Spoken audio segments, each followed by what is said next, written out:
I mean, the last time I talked, I heard about a whole Chelsea rebrand. But if you guys want to go back to your slutty ways, going through managers, Wow. Let Beta speak on it. They're pimping out themselves now. Speak your truth, Beta. You know how many times I cried? You know how many times I cried, bro? Every time I see Nagelsmann coaching, you can't call this team a golden generation. There's nothing. I was asked what is a register. I swear he said someone. No way. I do it. Once is an anomaly, twice a coincidence, 3 times is a pattern, 4 times is juju. That's my saying. So I'm sorry. It's witchcraft is happening. I'm going to be very disrespectful tonight. Basically, the old age is back. So if you can't take harsh words or so forth, I am begging you to unsubscribe and stop watching. If you can't take real talk that's going to get extremely extreme, you have been warned. This is your final warning. If you're not ready for the real old, extremely harsh and very disrespectful HH, please stop watching and unsubscribe. I am begging you. If you're not ready for that realness, please unsubscribe, because now it's no holds barred. No more Mr. Nice Guy. No more, let's find the whole. There's no objectivity here. We're coming and we're talking that real talk. So, top of the show, why is the Premier League a bum-ass league? And why is it now a farmers' league? And why has Haaland disrespected this bum-ass piece of crap, Prince Charlie, Prince Kate, Catherine, Churchill, freaking Waterloo, bum-ass trash league? We were lied to. We were lied to that this league was compared. So this is going to be a roast session of this bum-ass trash Premier League that doesn't deserve to be called the Premier League, because Premier means first, which this crap ain't. Pep and Haaland have pissed on and crapped on this bum-ass league. We're going to talk about that. We'll talk about Chelsea. We're going to talk about why English managers are trash. As I told you, we're going to talk about why English managers are trash and why no big club should hire any English managers. And we're going to try and take a petition for Frank Lampard to retire. So I'm putting forth a petition for why Lampard should retire. And we'll talk about why Todd Boehly is arguing with his own fans. We're going to also push forth why Dortmund needs to liquidate. Dortmund as a football club need to liquidate. You're wasting my time, you're wasting your time, you're wasting everyone's time. Dortmund are losers, and we have to ensure that these piece of crap losers no longer waste their time on our screens for football. And I dare Napoli to bottle the league. It's actually going to be a short one. So I triple dare Napoli to bottle the league, because if Napoli bottle this league, they should liquidate as well. Because if Napoli... Sorry, this little preview. If Napoli bottle the league, I will take down the PSG wing and I will replace it with the Napoli wing. The PSG wing will be replaced with the Napoli wing if Napoli somehow mess up this league. So guys, like the vid, subscribe if you're new. And remember guys, this is going to be on Spotify and Apple Podcasts. If you have Spotify or Apple Podcasts, I know you podcast merchants do, this is going to be on the podcast afterwards. So remember to go to just type in Half Hopes Football Hot Hangouts on Spotify or on Apple Podcasts, and you will find this in podcast form afterwards. Give me a follow and all that good stuff, man. So, and also, guys, please feel free to send in your dubs. Your dubs and your super chats is what keeps the channel growing, and this is your support that helps me giving you that's real that none of these absolute losers like Rory Jennings doesn't give you. So, I was going to ask how you guys are doing, but to be true, good. I don't give We're a damn. doing great. I said I was going We're to. doing great. I said I was going to ask, You're very but I'm not thoughtful. because Thank I you, don't man. care. We're doing great. I said I was going. I said I was going to care. I said I was going to care. So, all right, okay, all right. So let's go to our first thing right now, which is Haaland. So it's always good to start with a visual. You know, a visual. I like visual. It's like being back in school and so forth. We have like visuals, and visuals they help to Is it back in illustrate animal things. class? Is it back in animal class? Shut up, man. Shut up. So now I was told that the Premier League is one of the toughest leagues in the world. I was told by Churchill and William the First told me that if you can't prove yourself in Premier League, you're useless. William the First said Premier League proven. So William the First said if you're not Premier League proven, you can't tackle it in the Premier League. William the First said Erling Haaland may do it in the Bundesliga, but unless he does it in England, he can't do it. William the First said this guy is going to struggle in the Premier League.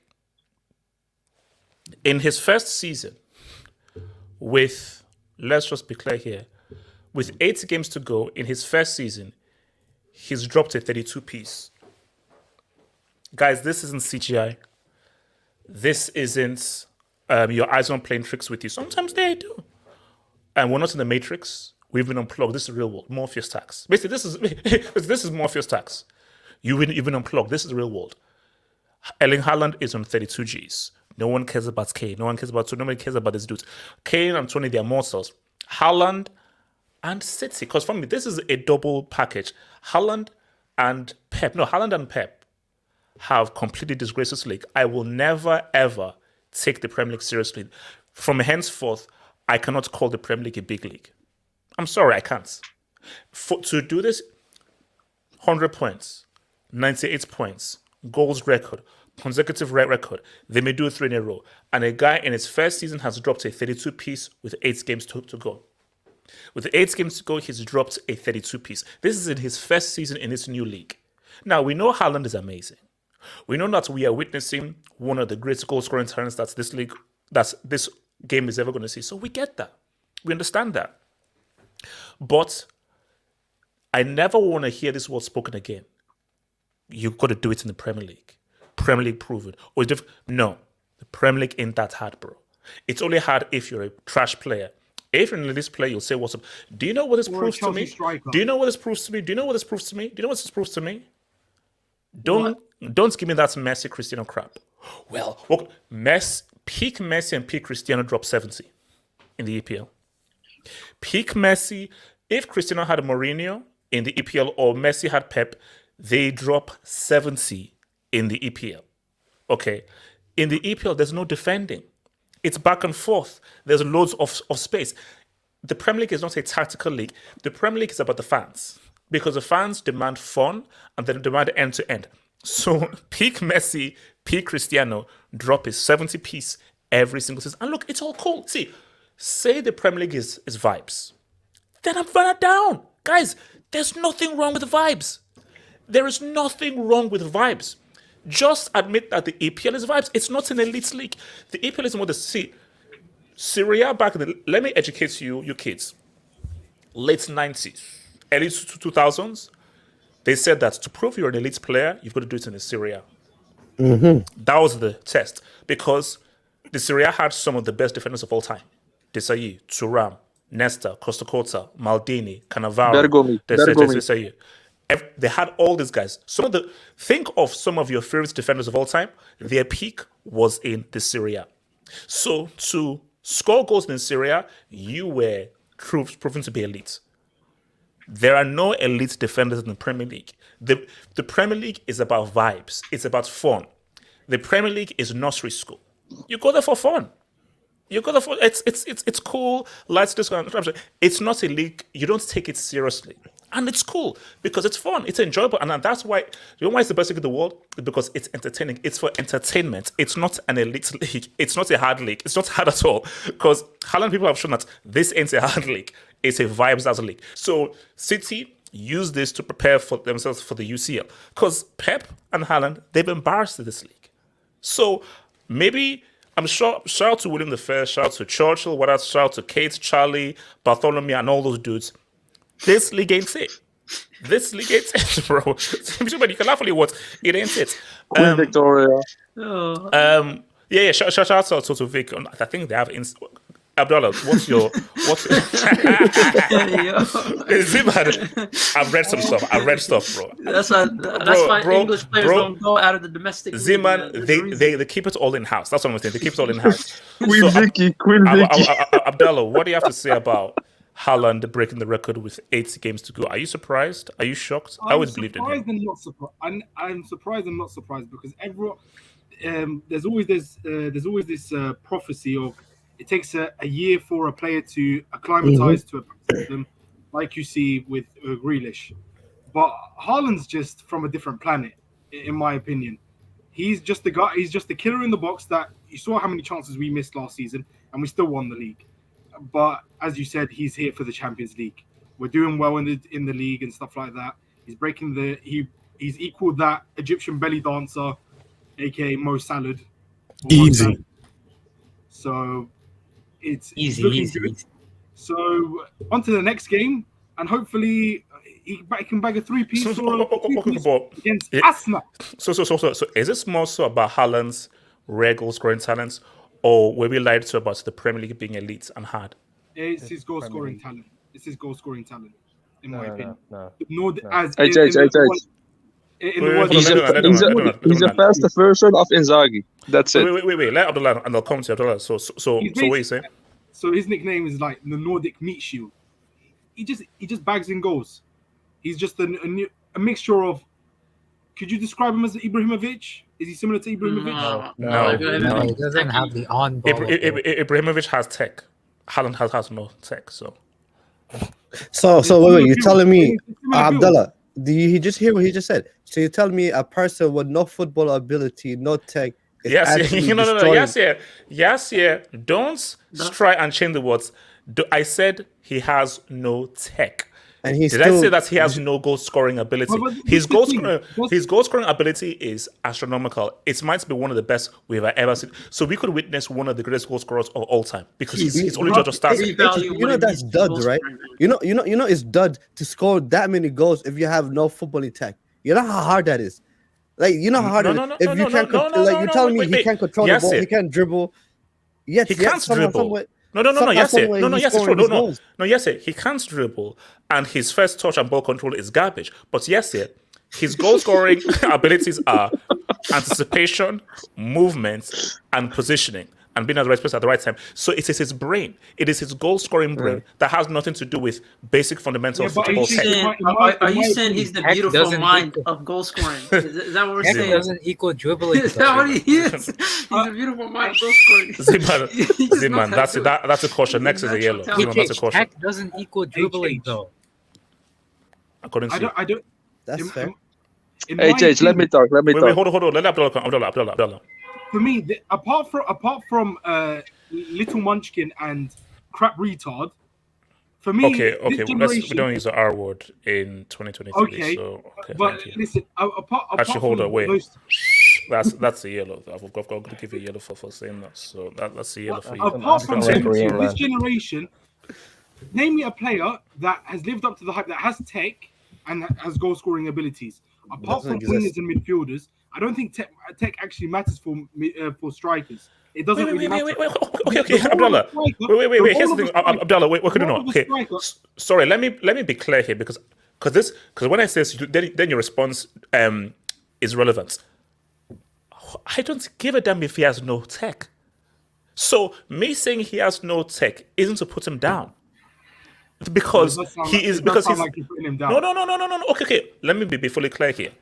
That's just okay. He has no tech. So he's here to score goals. He's a goal scorer, bro. Get Mola, one of the greatest goal scorers of all time. He had hardly any tech, but he's considered one of the greatest goal scorers of all time. Because here's my thing, though. At this level, it's about gate. It's about efficiency. So Haaland, He's here. He is doing what he's meant to do. All that extra stuff is fine, but I am here to be a striker and here to put the ball in the back of the net. And bro, that is what he's doing very well. So it's just something to point at. But at no point am I saying that, well, I can't really give you full thing because you don't have tech. No, he's a striker. He's here to score goals and he's scoring goals at a high rate. He is overachieving at what his role is in this team, which is to score goals. So please, don't come and say that's me saying he has no tech is to put him down. He's doing what it is and he's embarrassed this Bombers league. No, you know what it is? Because Zeman laughs, it seems bad. See, if Zeman could mute his bloody mic, then we wouldn't have the whole issue. No, but because Zeman is laughing, it's making it seem as if it's bad. Zeman, can you not laugh? Thank you. No, but I feel like you're not. I feel like you're not comprehending what you're saying. I feel like football is a very difficult sport. It really is, because if we're basically saying, just to compare what you're saying, so for example, to a different position, it's like saying a defender, a center back that cannot pass out from the back. That center back is a very limited center back at that point because he missing in terms of this modern day game a key element of what being a center back is in the modern day game. What Haaland is doing is what you're considered. He has limited in terms of his arsenal of things that he can use in terms of the striking ability, which is you're saying his close control, his dribbling, his touch is not the greatest, but yet in terms of his scoring ability. Is so good that it's actually doy. It's actually a degree no. Yes, no, it's not. His teammates are completing it. His teammates are completing it. Yes, no. Yes, if you understand football, yes, if you understand football or anything, yes, you don't need to be R9 to score this amount of goals. R9 was just a particular type of a striker. Inzaghi was a particular type of a striker. Guardiola was a particular type of striker. Batistuta was a particular type of striker. They're all different kinds of strikers. So, yes, the mistake you're making is, oh my gosh, him scoring all those goals without any tech, no. Because what he has is something different, which is his goal-scoring intelligence, which is movement, anticipation, reading of the game and being in the right place at the right time. That is a skill that very few people have, which is a footballing intelligence, but for this in particular for goal scoring. So his goal scoring intelligence and the goal scoring IQ is why he's scoring this many goals, because he just knows I need to run now. At time I run now. I need to be here now. I need to be here now, which is an amazing skill. Simon, can you just shut up, France? You can have all of that and still not score a lot of goals because Simon, you're not talking on this topic. I see what you're saying, but I feel like it would matter if he scores a lot of goals. The goals he's scoring is ridiculous. The volumes of goals he's scoring is ridiculous. Like he's scoring goals like in terms of the volume goals he's scoring. Like he makes R9 irrelevant. That's how in terms of goals scoring, he does. Hand him a yellow. Hand him a yellow card, please. I'm not comparing the players. Yellow card. No, I'm not comparing the players. Red card, maybe. Guys, I'm not comparing the players. I'm not. That's a yellow. That's a yellow. But he's disrespecting our 90s goals, man. Okay. Yes, clarify your points before I can put you get ready. Clarify your point. I'm talking about the volume. We haven't seen this kind of volume in a long time. We're talking about this is Messi and Ronaldo type of volume of scoring. Like this is unheard of. This is absolutely unheard of. Ronaldo was a volume goal scorer as well. No, but what I'm saying is like this guy is scoring goals for fun, hat tricks for fun, breaking goal scoring for fun, and he's still young. So and you're telling me he's doing it with less tech, with less footballing ability, with less close control, which I feel like a lot of can I jump in? No. Yes, you have to take everything into context. Who does he play for? He plays for a team that creates more chances than most of the teams. No, he was doing this for Dortmund. He was doing it for Salzburg and Dortmund. Yes. No. But yes, he doesn't score these amounts of goals with a Dortmund or Salzburg. Listen to what I'm saying. The rates at what he's done this season is unheard of, and he doesn't do this with another team because you are playing with a team that creates a high. You're one of the most creative football teams on the planet. So when you combine one of the most creative teams with one of the most lethal goal scorers, this is what you get. So again, my whole thing though is, I'm not giving him extra points because he has no taken scoring goals. No. Because if you understand football, goal scorers, goal scorers, Guardiola was doing this. But he was doing this before with hardly any tech. So my thing though is that you miss the particular kinds of attributes that Haaland has. That doesn't need to be dribbling or close control. Like he doesn't need to be Jaws or R9 to be scoring this amount of goals, because you can use different tools to get this amount of goals, which is what he's doing. The last thing I'll say about this, the last thing I will say, I generally feel like, for whatever reason, we overlook how difficult it is to put the ball on the back of the net. And you're telling me, for me, because the thing is, I played football. I've played football for a long time. My whole family played football. We've given him credit. Put the ball in the back of the net when I don't have when my first touch is not great. When I was dribbling, it makes it extremely hard. It makes it very, very hard. And this guy is doing it. And this guy's making defenders look silly. And you're telling me his touch is not good, his dribble is not good, and all that stuff. I'm like, okay, if my dribble's not good, if I don't have naturally footballing ability, it's hard for me to put the ball in the back of the net. No. Hold on. Before you go, say, man. Did you listen to anything I said? No. Yes, literally, it's like, did you actually listen to anything I said? No. Okay. Yes, I'll say it one last time again. Yeah. Fine, you don't have dribbling or first touch, but his movements, anticipation, reading of the game, and positioning is one of the best I've seen. And when you combine that with one of the most creative teams, that is how he's able to get this amount of goals. So all those tap-ins and so forth is because of how good his goal-scoring IQ is. So I don't need to dribble past three guys to score like a Messi and so forth, or have a first touch that's now lazy balls me and now puts like a 30-yarder. But because of all of the amazing creative passes that I have in my team and my goal-scoring intelligence, presto. So, Zima, talk to me. Fair enough. You compare him to Gerd Muller, and Gerd Muller's top 10 goals are all inside the box. So, in a sense, I get what you mean in terms of, footballing intelligence and how good he is at reading the game, but he's not necessarily that. When people say he has no tech, they don't mean like the guy can't juggle 3 times. Like, they don't mean that. They don't mean the guy can't he doesn't know what football is. He gets confused. Not like that. It's more so he's not at a high level when you think of technical ability. That's essentially what that means. But his best attributes is, as you said, his goal scoring prowess, like his ability to read the game, his ability to get inside. Get inside the box. I have no idea where you. It's not so funny. I'm not laughing. I don't know why you're laughing. His goal scoring abilities, and I get that to a certain extent. I agree with you in that sense. That's what makes him good. It's not his ability to be good. It's not his ability to be like this creative outlet. This person has incredible first touch. He's not that type of player. He is what he is. He's a machine. Essentially, he's a machine. He's a machine that's realizing the EPL. He's recreating, restructuring the EPL as we speak. And and here's the thing, right? People talk about Bundesliga, it's too open. The type of goals City score, the defense, the way it's open, I think defending has just declined as a whole. I don't think it's only a league thing. Defending has declined as a whole. Let's keep it real. And I just think the amount of spaces there are in the EPL, and this whole idea that the EPL is really hard. It takes time for people to get used to the EPL. David Silva is one of your legends. Let's keep it real. Bernardo Silva is balling in your league. Raheem Sterling, a guy who's 4'11", was balling in your league. He's not balling currently, but it's this whole idea that this league is hard, it's difficult, you can't get in, it takes time, you can't survive on a rainy day. We need to stop with that, man. We need to stop with that. And let's be honest, the league is becoming more systemized. It's no longer hoof the ball and defend for your life. It's no longer that.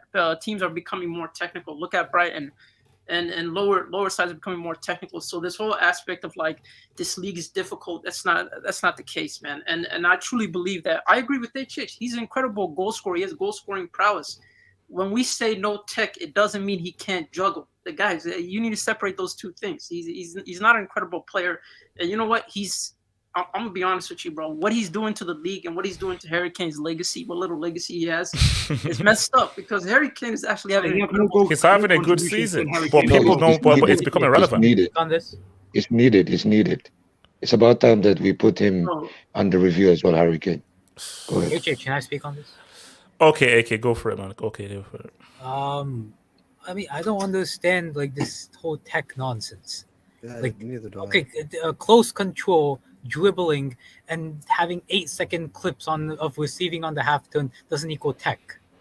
Haaland's range of finishing, his ability to finish from all angles, his ability to either chip the ball or just power Chip the power ball. to chip it. Chip When it did he over. chip a ball? Today? He only hammers the ball. He only strikes it. He finished with a chip today. His Oh, second I didn't goal see was a that. chip. Oh, I didn't see that. Yeah, Okay. like he has so many ranges of finishes. He can finish from any angle. That's all considered tech. Like this guy saying this guy has no tech because he can't dribble doesn't make sense to me. No. Let me jump in. Tech, when we talk about tech and a striker, you know what the hardest part is? Back to the goal. He's bad at that. Not bad, but he isn't good at that. He's not top level at that. Really? He's in Benzema level at that. When back to the goal, he can't play. He can't read the game. He needs to be with the face to the goal. Face to the goal, okay, he's top notch. But back to the goal, he's not top notch. That's crazy, man. That's a crazy statement, but okay. Haaland's decent at hold up. Just check it. No, he's good. Just He's watch good. it. Just watch him back to the goal. AK, what is it? AK, what is it? Haaland's decent at hold up play. He doesn't do what Benzema does in terms of the dribbles and like dropping deep or like what Kane does. He's decent at hold up play. He just uses his strength to like. AK, does Haaland pass the eye test? Yes or no? Does he pass the eye test? He gets 60%. AK, I asked you a question. Does Haaland pass the eye test? Yes or no? He gets 60%. I say. I asked you. I'll ask again. Does he pass the eye test? Yes or no? Pass. Yes. Just okay. pass. Okay. All right. Wow. Yeah. What is like this? What is it? He doesn't dribble. I get that. He's not a great dribbler. AK, but he's not fun to watch. AK, can we just be honest here? He is an amazing goal scorer. Yeah. But in terms of overall footballing on the ball fundamentals, he ain't great, and he doesn't pass the eye test. Like, because my thing, okay, AK, no. AK, when you compare him to R9, to David Villa, to Luis Joe Suarez, to Shevchenko, and so forth, there is a massive difference in quality. And you throw Benzema in there. There's a massive difference in quality because those guys on the ball, football, technical and fundamentals are amazing. Yeah, his tech in terms of goal scoring, cool. But when we say tech in football, it's look when you give the ball to Benzema at his feet, when David Villa has the ball at his feet, when Luis Jose Suarez has the ball at his feet. And that's what we're talking about, that tech. Haaland's tech on the ball, it's garbage. But it doesn't matter. Because he knows how to put the ball in the net. But Haaland, he doesn't pass the eye test. He isn't easy on the eye. Can I clarify something? When I said David Silva, I'm not disrespecting him. What I'm saying is he's a techie player that people thought because of his size he can't make it in the league. That's what I'm saying. I'm not referring to David Silva as a player. No. I'm talking about players in general. People using height as like this barometer or like physicality as this barometer in terms of how a player fits. That's what I meant in terms guys, of... we're talking about a striker. Yeah. We're talking about the ability to finish. In reference to the league. It was in reference to the league, the EPL league, being like this hard. Oh, no, you can't get in unless you I want to work on the EPL. No, but see, yes, on your point, see, yes, R9 messed everything up. Yes, he did. No, because see, before R9, Haaland is cool, it's fine. Because before R9, the job of a striker just scores all goals. When R9 came, he's like, oh, strikers can actually dribble, they can actually play. Because Benzema, Henry, David Villa, Suarez, all these guys, they are all children of R9. So R9 changed how he perceived strikers. So yes, you are right. What Haaland is doing should be superb. He shouldn't say anything. But because of R9, people now expect more from strikers. And strikers to now do more. But as I said, and repeat again, it's as if, because you have to tell the whole truth. He's an amazing goal scorer, but in terms of being like a footballer, he's limited as a footballer. That's fair. But that doesn't matter. Nobody is perfect. So my thing is that we have to just take it as this. We are seeing a goal-scoring freak of nature, but that doesn't have the football fundamentals. So even if he doesn't have those football fundamentals, it doesn't matter. It doesn't matter. Let me ask you this Let's question. just focus on goal scoring. Okay, can this with his goal scoring freak of nature? Yes. Can he with that get into that conversation? What conversation? The conversation of one of the best strikers of all time. That's a blasphemy. His goal scoring is of No. that Can level. he with his ability in terms of his freak goal scoring ability? Can he get himself in that conversation? Oh no. Yes, it depends what conversation you're having, because it depends on what parameters are using for a striker. In terms of pure goal scoring, he's already in the conversation. Okay. He's already in terms of goals. I'm sorry, he's already in the conversation because what he's done at his age right now is more than 99.9% of other strikers at this age right now. So he's already done conversation. But if you now want to take everything into account, that's why people view Arna in a specific way. That's why people view Honor in a specific way, because they brought more than just goal scoring. Because it was like, okay, they scored goals, but look at how good they were as footballers. Look at the kinds of things that they did on the pitch, and look at their extremely high technical abilities and the very technical things that they were able to pull off whilst also scoring goals. Yes, so it depends. But look, yes, at the end of the day, every position has roles. You create, you cross, you defend, you protect the defense. A striker's role is to score goals, and that's it. Now, R9 said we can do more. Cool, but see, I'm old school. Because this is what I said about Haaland and Kane. If I don't have a number 10, I don't have a creator, I've got to take a Kane. Because Kane can create and he can score. If I have a number 10 and a creator, why do I need that bomb as Kane on my team? So can Haaland. So if I have a creator, there's only one player on this planet that I'm taking, and that's Haaland. Because you know that if you create for this guy is going to score, and it's going to score at a very high rates. Yeah. So and for me, it's like, again, it's about the whole modern game, because we expect more from strikers. And my thing is that, why should we expect more from strikers? Which is why when I say that he doesn't have good tech, you should ignore it, because you're like, so he's here to score goals. Because if I say he scores goals, but he doesn't have a really good tech, and you say, so what? He's a goal scorer. There's nothing I can say back, because I can't use you have no tech as a slight against a striker, because a striker is there to score goals. Everything else is just extra sauce. you know. So that's good. Yeah, can I? Yeah, I agree with that. Yeah. Can I continue on the Premier League? Okay, go for it. Yeah. I've never believed in this Premier League proven stuff, if I'm being honest. Like this Bundesliga tax that people label these players with, these Serie A tax stuff that people label these players with. I've never believed in it. I've always believed that if you sign a player from a specific league and that player fits your system and fits the profile that you want to play with, that player will succeed no matter what. That's what City and Liverpool done. It's the clubs with bum-ass, trash recruiting departments like Man United, like Chelsea, Cowboys, like Man United, like Chelsea, who always talk about this Bundesliga tax, this Serie A tax, this Liga tax. It doesn't exist, because a good player in any league is a good player in every other league, if we're talking about the top 5 leagues. So all of these taxes don't exist. If you buy a player and that player is for a specific profile, is for a specific position, it doesn't matter what league. So what's Timo Werner? What's Timo Werner then? Timo Werner, there's no Bundesliga tax on it, because you didn't even buy him for a specific profile. You just bought Timo Werner, Kai Havertz, Ziyech. You just bought them randomly. Sure. No, that's facts. They bought Werner because he was second on the scorers list. All right. What's it called? Adnan, you want to speak on this? Adnan, I want to hear what Nas has to say about this. Adnan, talk to me. So Haaland, he's not like one of my favorite players to watch or the most aesthetically pleasing player, but we gotta give you got that right.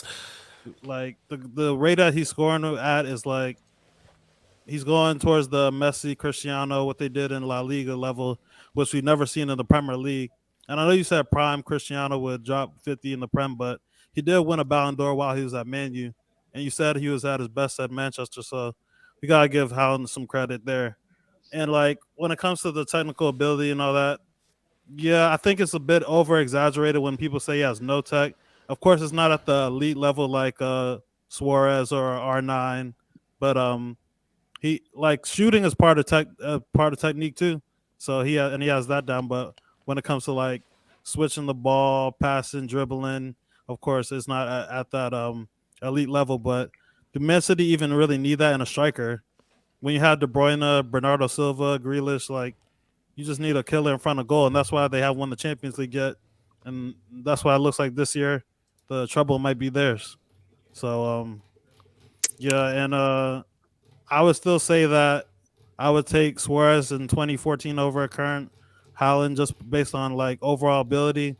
But yeah, of course. But in terms of goal scoring, there are very few guys you take over. I don't know if we'll see this in a long time. Outside of Haaland. Before I come to Nancy, let me just hit this quick.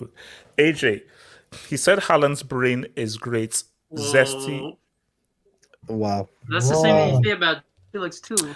O'Malley. Haaland with City equals Durant joining the Warriors in 2016. How? No, Kevin Durant is technical, bro. Yeah. He's a technical bro. Let's know. That's a wild one. Minecraft. # free Simeone. Free Zeman. Portuguese keeps fooling. We'll get there, Dora. We'll get there, man. So talk about the Norwegian tree trunk, man. You see, like what you just said right there. Oh, come on, it was a joke. It was a joke. Not it was a joke. It was a joke. I can't joke. We know what you're trying to do. Norwegian lumberjack. Because the thing is, you give him credit, but you just throw shade right there. Because you know what you're trying to do. It was a joke. Not it was a joke. It's not the first time. Anyway, yeah. The thing is, I understand. Like me too. Like when it comes to players like Ronaldinho, Messi, those type of players that bring you off your seat, he ain't that kind of player. No, like they're not. He's not the kind of player that you're gonna appreciate when you watch his compilations. That's not gonna happen. Maybe his goal compilations, the quality of goals he has, I understand that you can appreciate that. But the skills and that you won't appreciate that. But the ultimate thing in football is scoring goals. Because I'm not getting off my seat when Ronaldinho is doing step overs, and then I'm celebrating step overs. I'm celebrating goals because goals are objectives. So everything Natsa, hold up. No, Natsa, pause. So no. So Natsa, so when Dino did an amazing skill, you just sit like this. No, but you get up, but you don't celebrate like a goal. You don't celebrate it like a goal. Okay. So when Dino does a skill, you just go like. No, you clap. You appreciate it. Okay, sorry. So what do you say? You're like you clap in silence. Yeah, you clap in silence. You're in awe, but you don't get up as a goal. That doesn't happen. Like that's just a simple thing about football, because football is not about only skills. Skills are a very big part of it, but the goals are the ultimate objective, and he's completing that. So I don't really care because he plays for my club, and I wouldn't take Benzema, prime Benzema for Haaland. I wouldn't take Suarez for him. Because the guy is scoring me goals in a freaking crazy manners. So yeah, he's doing the job. But this league, it's sure that this league ain't as great as we thought it was. Bro, like we all know, English people try to like hype up the league and stuff. Like we all know that it's just promotional stuff. People were just trying to hype up the league, so then people would buy the product. That's just normal. But let's be honest, like Zeman said, like David Silva, when he first came, people were like, this guy is not going to make it. Little you know, he just destroyed the league and helped us get 100 points, 98 points, and nobody could touch him on the pitch. Imagine what Xavi and Iniesta would have done here, Messi. Like they would absolutely rinse this league. So I'm not one to buy into the English hype. But you trying to say because Haaland is scoring goals and try to discredit the league because of that, it just means Haaland's a good player. That's what it means. Not just it doesn't mean the league is totally crap. Hey, Datso, would you take pre-injury R9 or current Haaland in this team to win the Champions League? That's different. R9 is different. Okay. You can't compare Jaws and Benzema to R9. Let's be honest. But yeah. But Nasa, I have a theory, bro. I don't think Haaland destroyed the league. I think Pep did. I think Pep psychologically destroyed this league, man. He destroys football. No, like literally, I think he came. The hacker has no UCL. No, Nasa. He came into this league and he made everyone in the league pretend, but they tried so hard to pretend to play like Pep. Exactly. Yeah. It's crazy, bro. And they don't have. That's not me. That's not me. What's crazy? Arsenal fans have given up on the title, low key, and they're up on points. Place. It's a bit like mentally. It's a psychological thing. Everyone is trying to play like Pep. But Everyone's trying to play Arsenal still out of the back. Everything, bro. Let me come to Jesus and then to Safon. So Jesus, thoughts on Haaland, man? Yeah, I mean, we were talking about this last week, weren't we? Like, is the Premier League a shit league or is Haaland a great goal scorer? I said a bit of both, but you said I couldn't say that, so I said yeah, no, you couldn't. League. So can anyone name me the defenders in Leicester's defense today? Oh yeah, Sutar, so bad. Yeah, That's the Belgian guy, right? Exactly. The own goal specialist. Who are these players? Are we? This league is not great. I literally said last week, Haaland's going to drop a 2-piece, but a 3-piece, but then decided to take him off at half time, like a bull prick that he is. So I didn't win my money. And then I said he'll get minimum 40 because they're going to play the likes of another Bournemouth. They're going to play Chelsea again. They're going to play. Yeah, you know how simple it is. So we're now lumping in Chelsea with Leicester City and Bournemouth now. Have you seen the league table? Yeah. He's by himself. Yeah. Does Haaland have more goals than Chelsea? Is that look, Joey, the Chelsea topic is coming very soon. I mean, okay, so guys, what are we saying? I can't wait. Does he end with 40, 30? What does he end with? I think he ends up with more goals than Chelsea have points. 30. That's very easy. No, to do. he's on 32 right now, right? He's on 32. Yeah. I think So he needs 8 more to be 40, right? it's 40. And how many games do we have left? 9 for City. 8 games. Yeah, I think he could do it. I think he could score a goal a game. Yeah. You know, he would have broke 40 if Pep didn't sub him off every. Yeah. No, Pep is because he wants Pep to is keep a him loser, hungry. man. He wants. No, he doesn't because Pep is a weird. But But you say the Premier League is crap, but every year there's some new player. They say, oh, he's gonna take the league by storm. Timo Werner, Ziyech. Who said Timo Werner was going to take the league by storm? A lot of no. Let me drop the brick. All right, let me drop the brick. Let me hit the brick. Okay, you're saying it in hindsight. Let me hit that brick, man. Hindsight, but you said that. Which Mumu said Timo Werner would take the by storm? It's receipts though. There is receipts. HH. Be careful. Okay, so hold up. So City have they play Brighton, Arsenal, Fulham. Bro, they still have Leeds, West Ham, Everton. Yeah. Chelsea. Chelsea might get realized, man. It might get realized. No, that's a 4. Okay, guys, low-key, I'm hoping that Lampard is sacked by that City game, bro.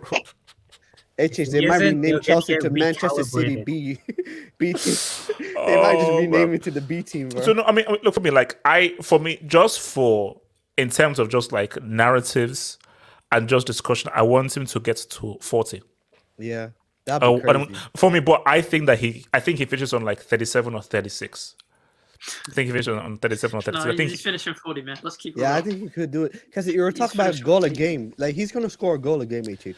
If not 2. I mean, but it's because bro, I'm looking at that Chelsea game as a stat pack session. Yeah, that's the thing. Like basically, I'm looking at Chelsea or Leeds. Basically, put it this way: if that clown is still in charge of Chelsea, that could be like a 3-piece for Haaland. And Leeds, that's another 2-piece. Everton could be another 2-piece as well. But you see, he could start Pad at Leeds. But here's the thing: Leeds and Everton, they are trying to fight for against relegation. But as much as they are, City also going for the league as well. Everton today, they got destroyed by Fulham. They lost 3-1. So, HH, I'm not gonna lie to you.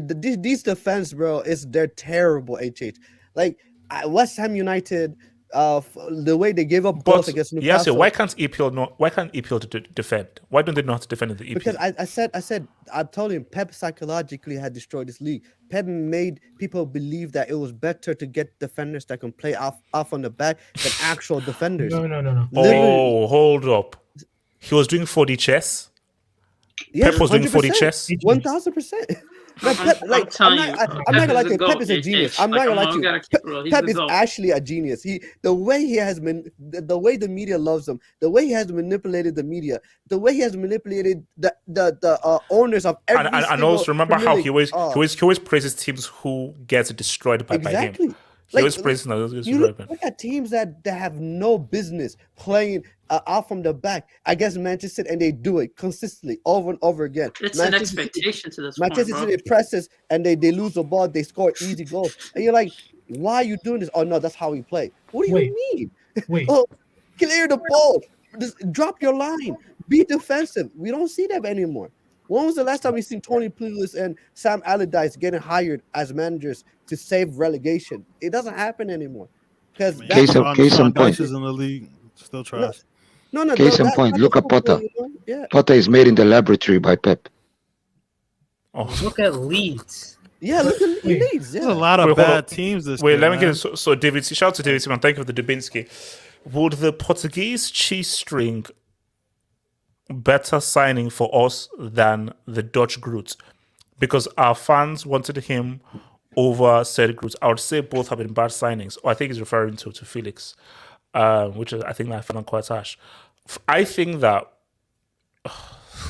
if you guys sign him, you guys are the dumbest club possible. Yeah, I'm hearing 100 million. Zeman, I'm hearing 100 million euros. I'm gonna keep it real with you. 100. I think we're doing like Terry. Look, David. See, in the next topic, I'm about to take a lot of L's in the next topic. So why is Bellick struggling? And he has the best footballing mind in the world. He said, and the Premier League is trash. He made a different brand. Nemo. Please, like the longer you can postpone my inevitable, the better. So please, guys, speak as much as you want. So because hopefully we can just stretch this, so I don't have to do the next topic. Can I go after him as well, please? Yes, good. I'm good. Talk for like an hour if you can. I find the discourse on Haaland so weird. Like you guys are talking about, why can't the EPL defend? Why can't? Is it? Answer me this question. Is it the fact that Haaland has so many goals at this rate right now, or is it the fact that you guys think that I'm trying to figure out why, like, what's the whole EPL? He has 32 goals with 8 games to go. No, He's dropped 4 different hat tricks, and this is his debut season. It's his first season because the whole narrative is, I didn't finish season 2. This is his first season in the so-called Premier League, and he's embarrassed it. Now what?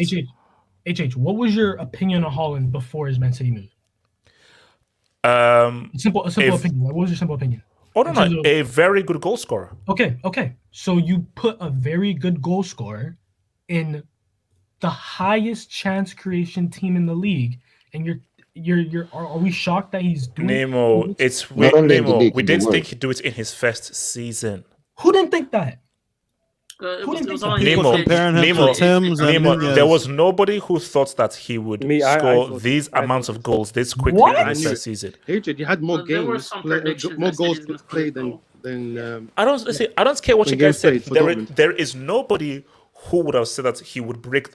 Nobody, and I mean nobody said that he'd break the goal scoring record in his debut season. No one. Bro, I know people expected that. 40 goals. That's cap. No, but I feel like people said like Nemo, you're lying. Goals.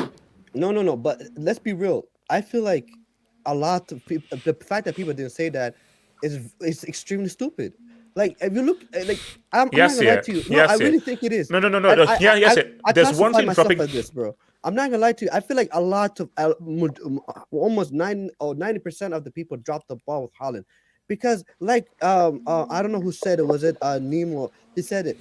You take the team that has won 4 out of the last 5 Premier League titles. 4 of the last Premier League titles. That's correct goals for fun. That literally won the league with a false 9. There's a thing called an adjustment period. Can I ask you a question?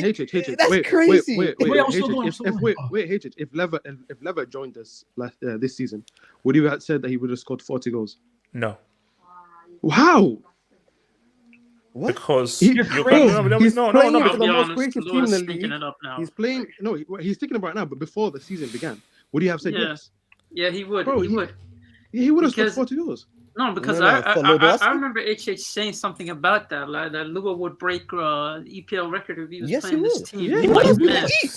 Imagine if he was in this team. He was in his first season. Yes, bro. Yes, he would. Yeah, not some youngster. Okay. So basically, the EPL is not great. That's what we're not comparing. Defending is not that great. Period, man. Guys. I mean, you can say that, but no other players are gonna get hit 30. He's gonna have 40. Yeah, that's what I'm saying. Let's just keep it real. You can say that about any player in like the whole EPL. It's weird. Nah. No, AJ, no, wait, AJ, I'm sticking to my narrative. I'm AJ, sticking to my narrative. No. AJ, let me just run by a few, just like a simple stat. So City's on AFC, worry about West Ham tomorrow. You know that. Don't drop the ball, man. you know City are no. Nemo, you said that Arsenal have already won the league. You said that Arsenal have already won the weeks ago. So wait, hold on. Did I crack a joke? That's what you freaking said. So don't you?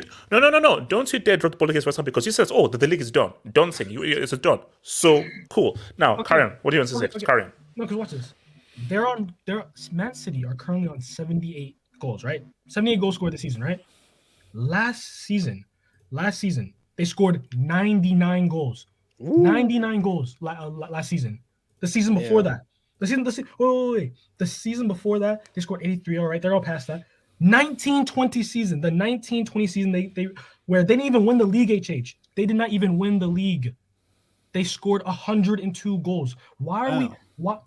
I didn't hear anyone say, the league is cooked defensively. We had a team that didn't even win the league, and they scored 102 goals. They're not going to reach that. They're not going to reach that this season. So the whole I'm hearing people say, the league is cooked defensively. No, you have the best coach team in the league.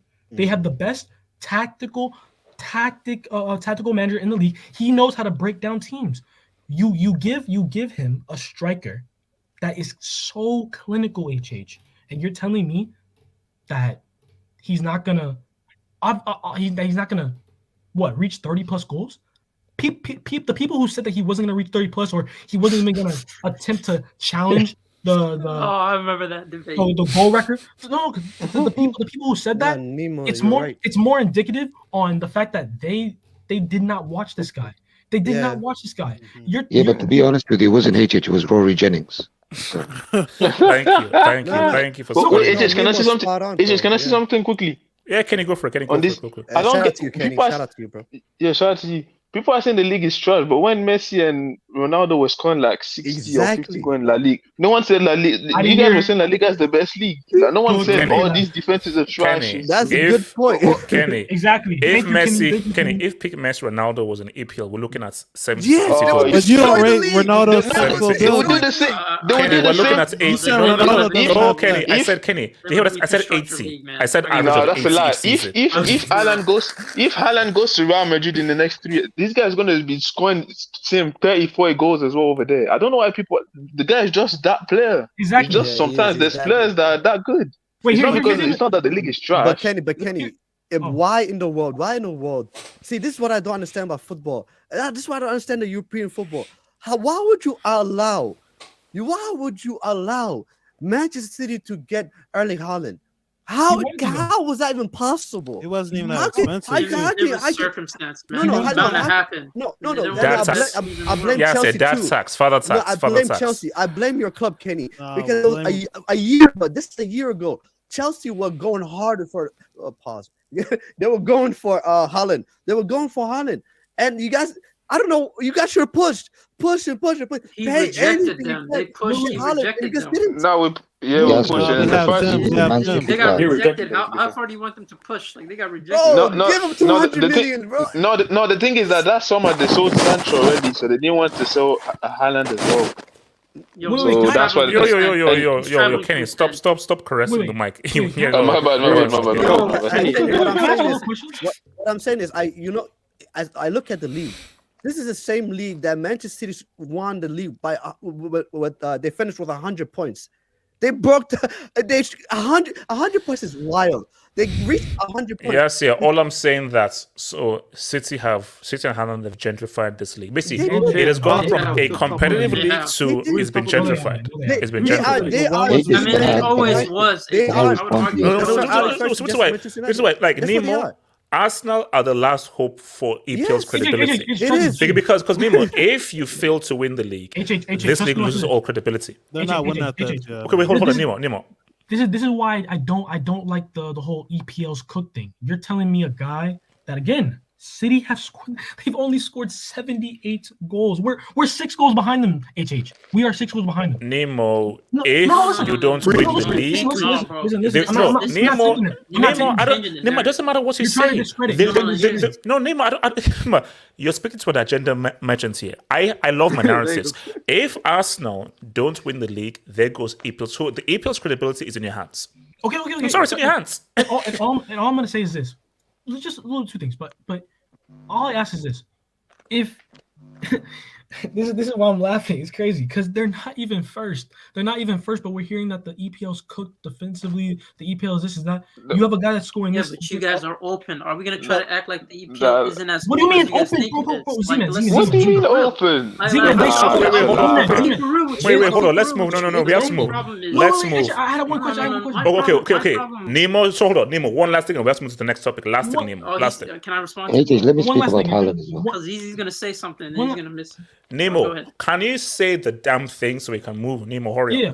One last thing. Did anyone say when Mo Salah from right wing position, not striker, he was playing right wing? Did anyone say EPL's cooked defensively when he broke the goal scoring record? 32 goals. Did anyone say that?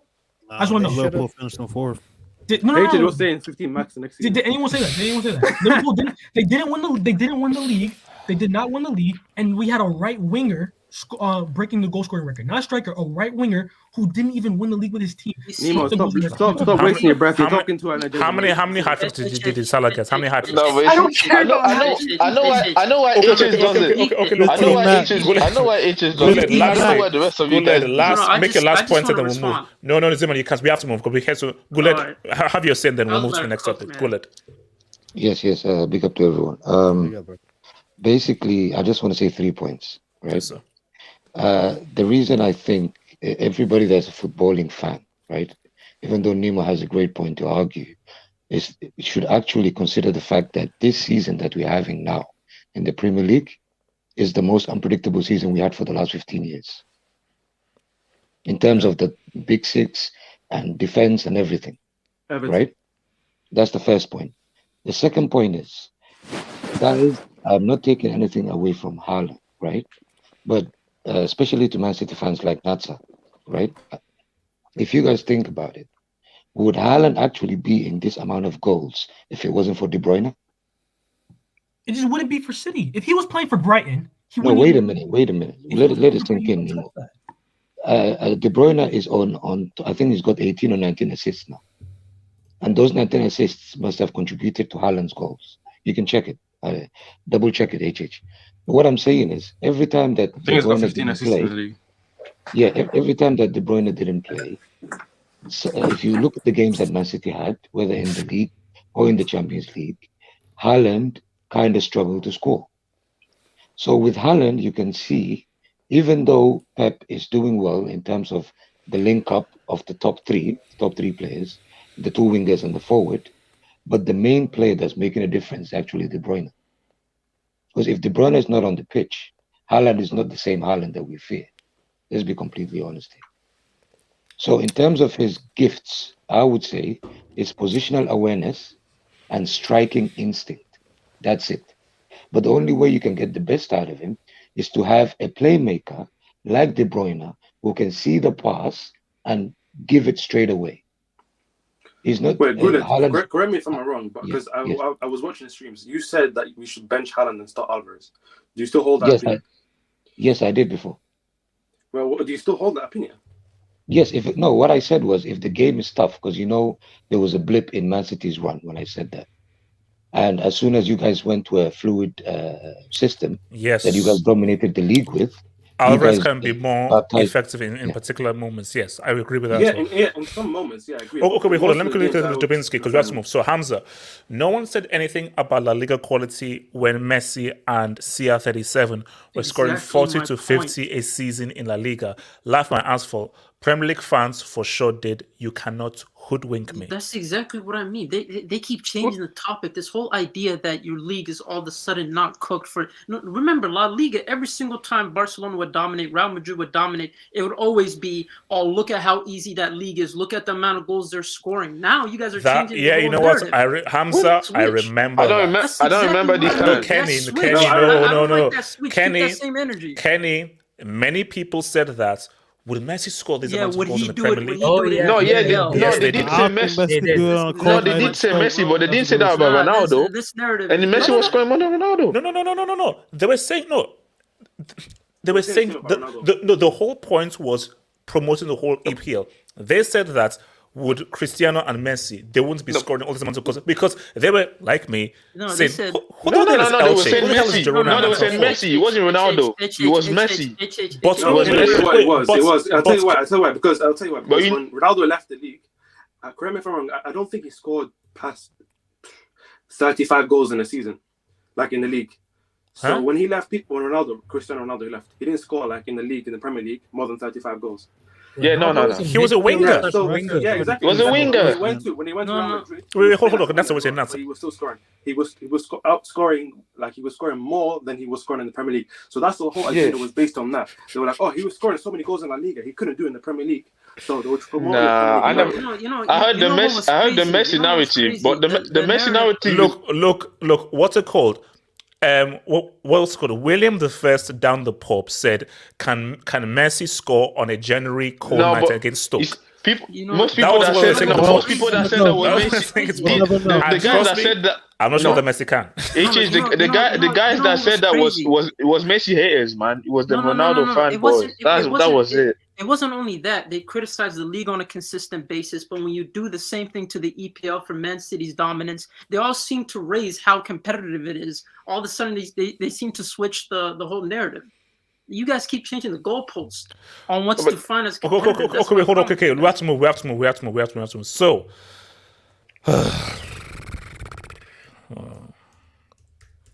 actually, you know what? I'm actually. Let me come to So the guys that don't really talk on this the whole thing. Yes, yeah. A civil war has started.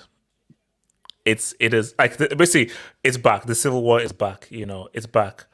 But yes, yeah. From the outside in, because I'm sure we're gonna get inside stuff from Kenny and Good. But yes, from the outside in, can you just help explain to me what the logic was of Harry Lampard? So let me just set the table for you.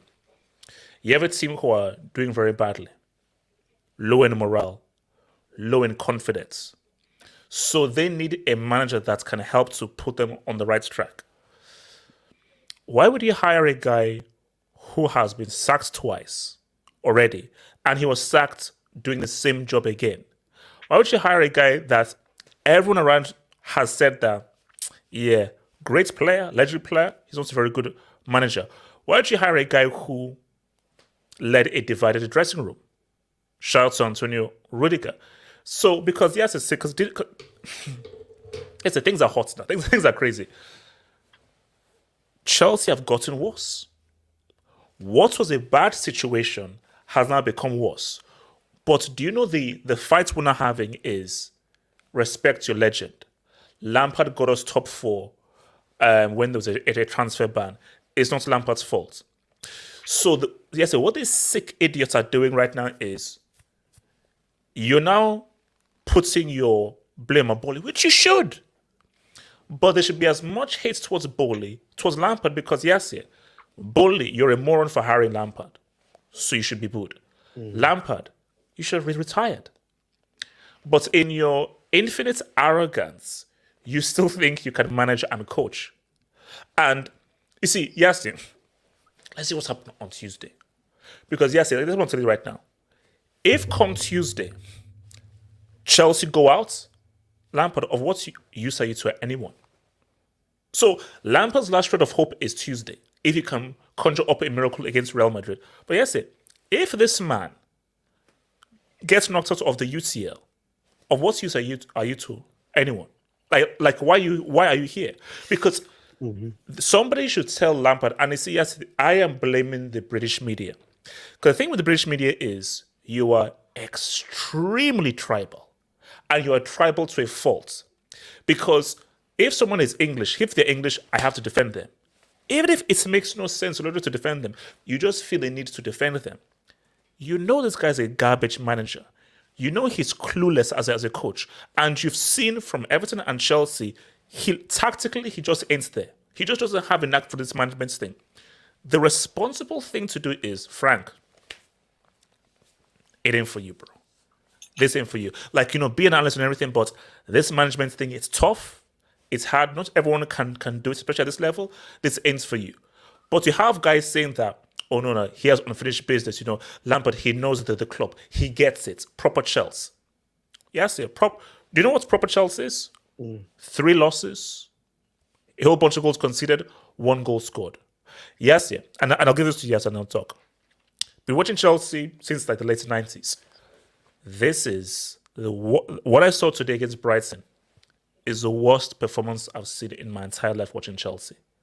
And that is Boehly, player recruitment, but a large part is Lampard.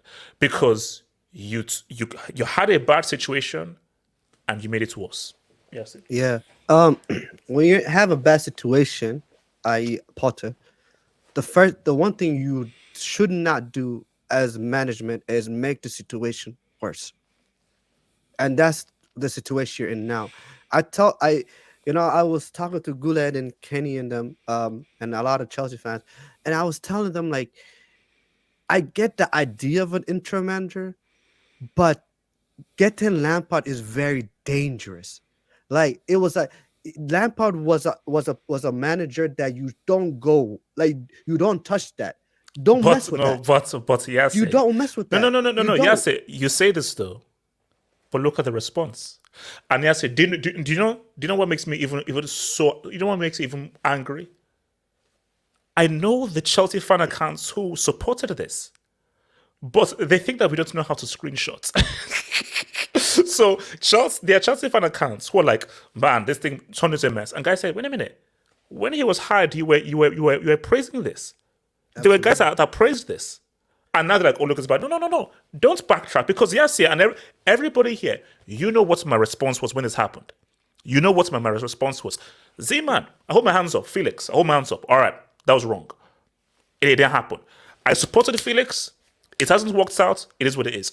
But you know where I was with Lampard. I said, please, somebody record this. This is madness. Oh, Z-Man, shut up. This is madness. So, but yes, honestly, that...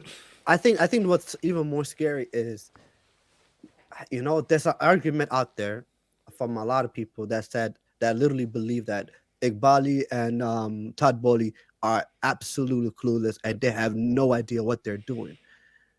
Okay, if one has that opinion, what is the evidence to back that up? The evidence you sacked Tuchel while spending a lot of money and you hire Potter. That's a massive mistake you make. Okay.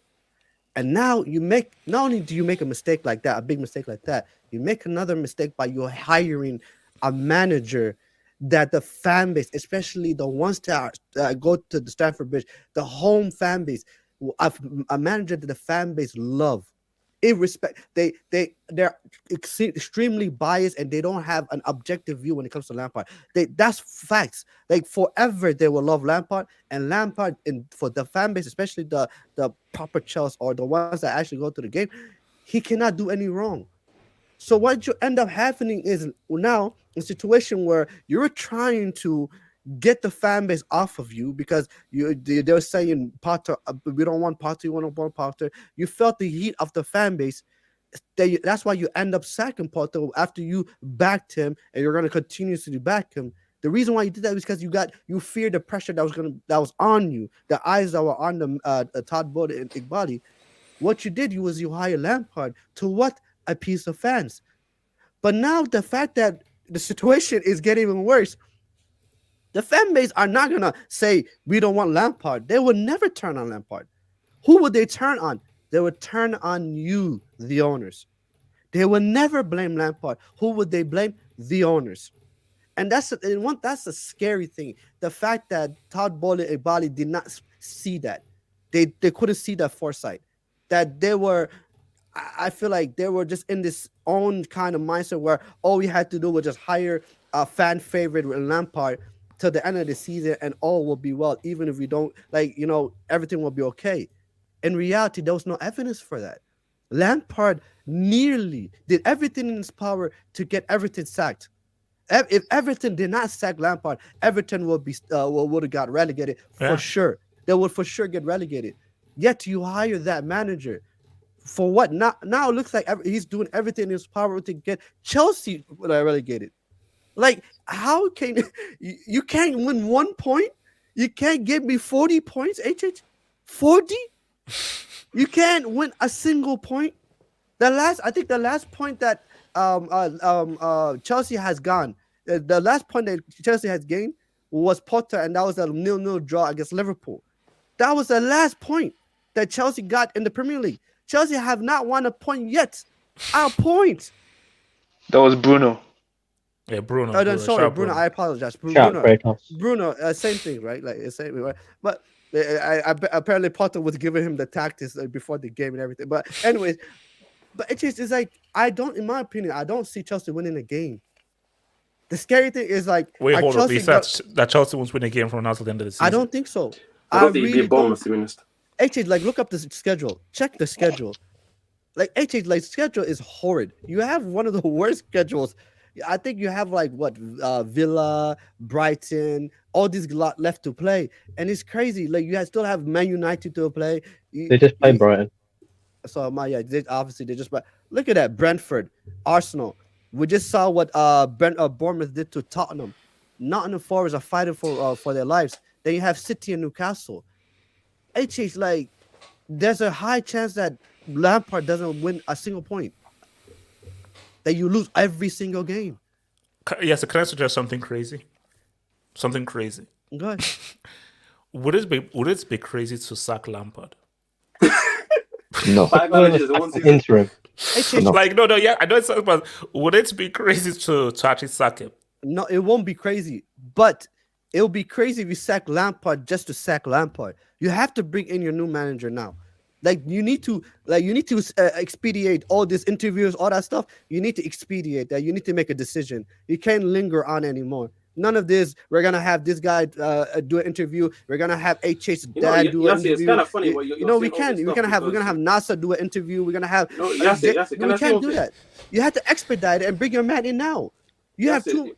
You were speaking like this in a general window, though. You were gassed in this general window because when I remember me and I think Elias and Zeman, I think Zeman was there. I'm not sure though. I was gassed about Enzo. I love Enzo. We were saying this is not the way to go. I was saying you're not supposed to sign players in one go because you're going to end up sacking Potter, because I already knew you're going to sack Potter, and you're going to bring in a new manager with a total different philosophy, and you just brought in random players that nobody knew about in just one go. No, but how was that supposed to work out? One thing I don't understand is what is so hard about coming together, doing your interviews, and finishing up in the next week, and actually making a decision about the next manager and bringing him in now. Because what because the expectation for the manager is he can work with what he has. I forgot who said it on ESPN FC, but someone on ESPN FC said that you bring in a manager now because what that does is you've now got 10 games to see who's good and who doesn't cut it. Because you now have, rather than friendlies, you now have 10 competitive games, so you can now engage, all right, come pre-season, I know this guy can cut it. This guy, he ain't it. I'm sorry. This guy ain't it. Because now you bring in a manager, you're not seeing these guys in a competitive environment, in a competitive edition. But yes, my thing is, why did you think bringing back a guy who was sacked twice would do anything? Do you know why? Doesn't make sense. Because you feel like, actually, let me go to Zeman, talk to me. Your thoughts on this crap, Zeman. No, my thing is like I look at this club and you guys make no sense. So I know you guys, Thomas Tuchel, an elite manager who won you the Champions League, you fire him, you bring in a mid-table manager and Graham Potter, you fire him, you bring in a relegated manager in Frank Lampard. It's like you guys are going down the scale. What's next? The championship manager? It's coming to the point where, like, let's be honest. We knew it from the get. We just didn't want to say it. Right? We just didn't want to say it. The problem here is you guys keep bringing in all these players, and you guys thought it was going to work like magic. Enzo, incredible midfielder. Let's see what he can do with our midfield. Defenders, a young attacker that's not even being utilized. Aubameyang, who got forgotten because his dad Tuchel left. You guys just left him in a shelter, and I just that whole aspect makes no sense. There's no future. Like, what are your plans for these youngsters that you brought in? Like, they're playing in the under. Like, your striker Fofana. I don't even know if he exists. I think he's made up. I'm gonna keep it real. I generally don't see anything. I mean, okay, Ziman, like, because obviously you're American and so forth. Like, is this an American thing of what they did, or is just Boehly particularly just mad? No, I think of this player acquisition on 7-year contracts, and you're buying without any sense of building an actual team that has chemistry. I think this is an aspect of, like, Boehly initially, he came into it, he took the sporting director management role until he found someone, right? So he was already envisioning these players he was going to bring in, and as soon as he gives the title to someone else, a sporting director, he lets them do their work. There is a sense of arrogance from him to want to control the ship, to steer it himself, and not give responsibilities to other people. It feels that way because none of this makes sense. This whole idea of you guys are interviewing managers back and forth, it doesn't make sense. You bring in Lampard, a guy who initially lost the dressing room. You bring him back into that dressing room, and you're expecting him to have a manager bounce when all these players probably already feel some type of way about him. It makes no sense. None of this makes sense. It's just a constant going back and forth. And I feel like Todd B has to be at the helm and blamed for this. He's at fault for this. I don't blame the players. We already know Frank Lampard wasn't good enough, so I'm not shocked. I mean, your fan base could argue about how good is he. It doesn't matter. He's trash. He's absolutely horrible. And you just look at the person who's making the decisions, and it's down to Todd B. What is Todd B's plan? What is he plan? Like, I feel like your directors don't have that much say in anything. I feel like they're just there for show. They're just there to say you have them. And it's a case of what's next. And if you're a manager, right? If you're a manager, you're not Guzman. You're looking at this. You're Luis Enrique. You're looking at this, and you're probably saying to yourself, this club spent 600 and they still have 4 to 5 key positions they need. And plus players I probably want in my system. And also remember FFP as well, because you can't come and spend another 600 mil. So you can maybe spend like a few more, but you can't now recruit a new team. So any manager coming in, you've got to work with what you have now, because these bozos have already screwed things up. Because not only did you buy players under 2 managers who you've now sacked, you've put them on blood-packed contracts. I'll be and honest, the squad is huge. Yeah, I feel like for this case, you're gonna have to have the balance of a manager that's experienced and that's good with youngsters. I think Guzman has potential, but I'm not sure he's the right person for what you guys have currently going on right now. I feel like you guys need some person with experience, but at the same time that could build something from the ground up for you. And those managers, there aren't that much. I'm just looking at Luis Enrique. I don't think you guys can get Luis Enrique. I think the reason why you guys hold off and did all these interviews is because you guys are thinking of paying off Bayern and bringing in now Guzman. I think that's your long-term goal. I think you guys have already decided the next course. So if that's the case, then it makes no sense. Then it's like, if you knew that was going to be the case, then why go through the interview process? Because it feels like it's going to be not Guzman. That's the only logical reason why you guys waited all the way till the summer. That's the only logical reasoning. Or Z-Man, the other option may be the fact that Todd Boehly is trying to pretend that he knows what he's doing and making up this so-called fake time that is given to Lampard, so that the fans can say, oh, there's something new cooking. There's a new coach on the horizon. Because we know how quickly he hired Potter as soon as he sacked Tuchel. So instead of him looking like an idiot again, he's trying to take his time and pretend like he knows what he's doing. Because you have to. You do not underestimate how badly that Potter thing has burnt and Do you made think- Boehly do you look think- badly. do you Because trust me, they didn't want to sack him. Like, make no mistake, they didn't want to sack Potter. The fans sacked him. Because you know what Boehly is realizing, as we've seen with him arguing with fans and so forth, Boehly's like, what the hell have I walked into? because bro, this ain't like American sports where winners or draw, you're like, this is now like, oh damn, these fans can get really violent and really angry. Like, so he's realized that this is you've walked into a whole different beast now. Can I Yeah, and I think just to end it, right?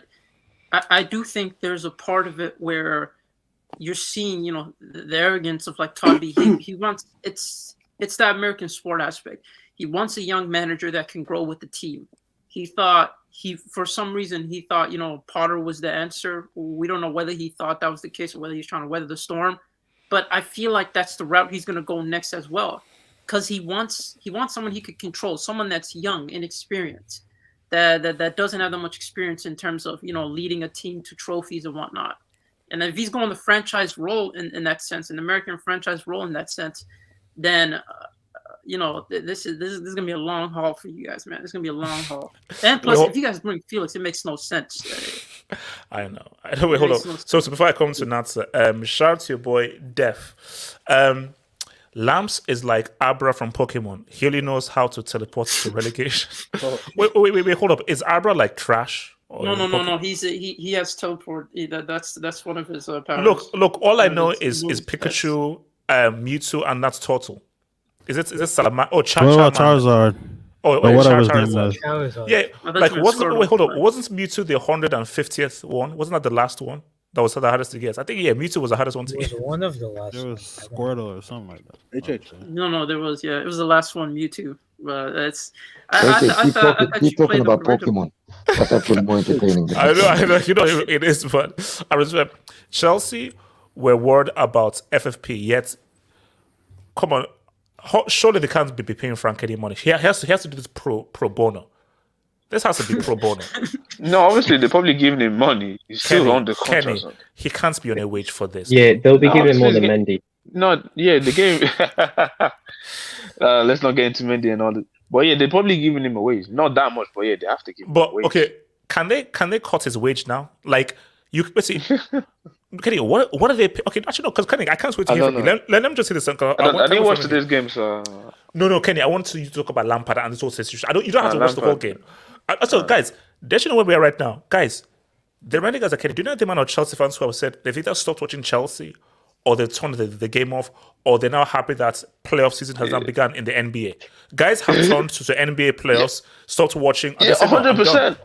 Yeah, I'm a basketball. I don't know football. No, I'm watching basketball. Honestly, it's a blessing. It's a blessing that the playoffs started today. Patrick, I don't see Chelsea scoring against Madrid. That's okay, okay, Simon. This is what I'm going to say, and I'm going to repeat this again on Sunday. Lampard, if you go out on Tuesday, why were you brought here? Because so my thing is that you have to. I don't know how, Zeman. I have no idea. Lie. I don't know how, but you have to somehow knock out Real Madrid on Tuesday. Because if you don't, of what use are you to anyone or anything? Mentally prepare yourself for a loss, HH. Let's mentally prepare yourself. Okay, we'll see. Proper Chelsea expected Frank to be Emery. Proper Chelsea, but okay. Actually, let me hear from your boy Natsa. Natsa, talk to me. Yeah, HH, but where's my apology? Because I remember coming to that stream when you guys signed Enzo, and you guys told me I was a hater. I was crying because Chelsea won the transfer window, and I told you guys, it doesn't work like that. It does not work like that. Look how Arsenal did it. They came from the gutter. They were struggling. Slowly by slowly, they brought in players step by step to fill in places where they're weak. You guys did it all at once. And I knew from the jump, like, that wasn't going to work. And you and Eddie were going to have pie in your face. So that's one thing. And then the other thing, coming to Todd Boehly and Lampard. To be honest, AJ, I don't like to bring this kind of stuff into football and stuff, but the reason Lampard has gotten this job is because of white privilege. There's no other reason. Yes. Because say if it was Drogba that first came to Chelsea. He came to Chelsea, he took his managerial license, I don't know what, came to Chelsea. He brought you guys to I don't know, to the time where you had to sack him to get Tuchel in. You won a Champions League with that same team. You won a Champions League with the same team. He went to Everton, got sacked, but then you guys hired Drogba. Would he have the same energy? I'm telling you, people will not have the same energy for Drogba. This is all white privilege. And then when it comes to, what's it called again, Todd Boehly, I think this guy is an idiot. Like, he has nothing. He doesn't know anything, bro. He doesn't, like, he has good intentions, but he has zero brain cells. And how is this guy a billionaire? How? Like, if that guy's a billionaire, I should be a billionaire, because how can you come into a club and try to do everything by yourself? Like, it's stupid. He sacked Czech, he sacked Marina. At least any other job at some kind of base. You don't know anything. You just came into a club. You don't know anything about this club. Like, you don't know anything. And the way he got cooked by the fans, bro, I can only imagine what they were saying to him. Oh my god, bro. But not so though. Like, the Lampard thing. It's like it's an interest, because I don't know how deep we can go into the discussion, because we have to still keep things for football. But when he was hired, I was like, this really is about failing upwards, because I'm like, you've proven to be a failure. You've proven to be a failure, but somehow people will use mental gymnastics to be like, nah, he's real. No. He's failed, but because he fits a particular characteristic and attributes and so forth, people in the media, Nasser, you are paid to give us proper analysis. You will construe these words and so forth. But you know what's so funny? Look at what guys are saying on ESPN FC, and I look at what guys are saying in England. Because I just think that once you're in England, is crazy. Yeah, because I think like anybody with half a brain was like, he got sacked twice. So Chelsea are hiring a loser. You're effectively hiring a loser. I watched Rory Jennings' reaction to that thing, and I was like, is this guy good in the head? Like, he was saying you guys were going to win the European trophy, and he was so happy that you guys sacked Potter. Potter's better than Lampard. It gets deeper. Natsa, it gets deeper, because you know that there are still some Chelsea fans who feel that Lampard has done nothing wrong. Like, there are guys who will look at how Chelsea performed, which was a complete and utter mess from an organization point of view. They will look at that and be like, oh, Boehly players, but they will not say anything about Lampard. And then when you say, what about Lampard? Oh, but he got us top 4 through a transfer ban. Forget that crap. They give him credit Talk about for winning now. the Champions League as well. They give him credit for winning the Champions League.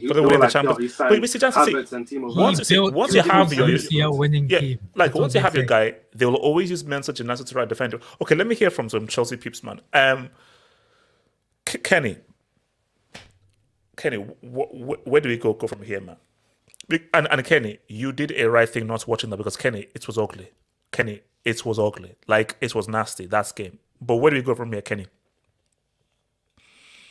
Honestly, I don't know. I watched the highlights.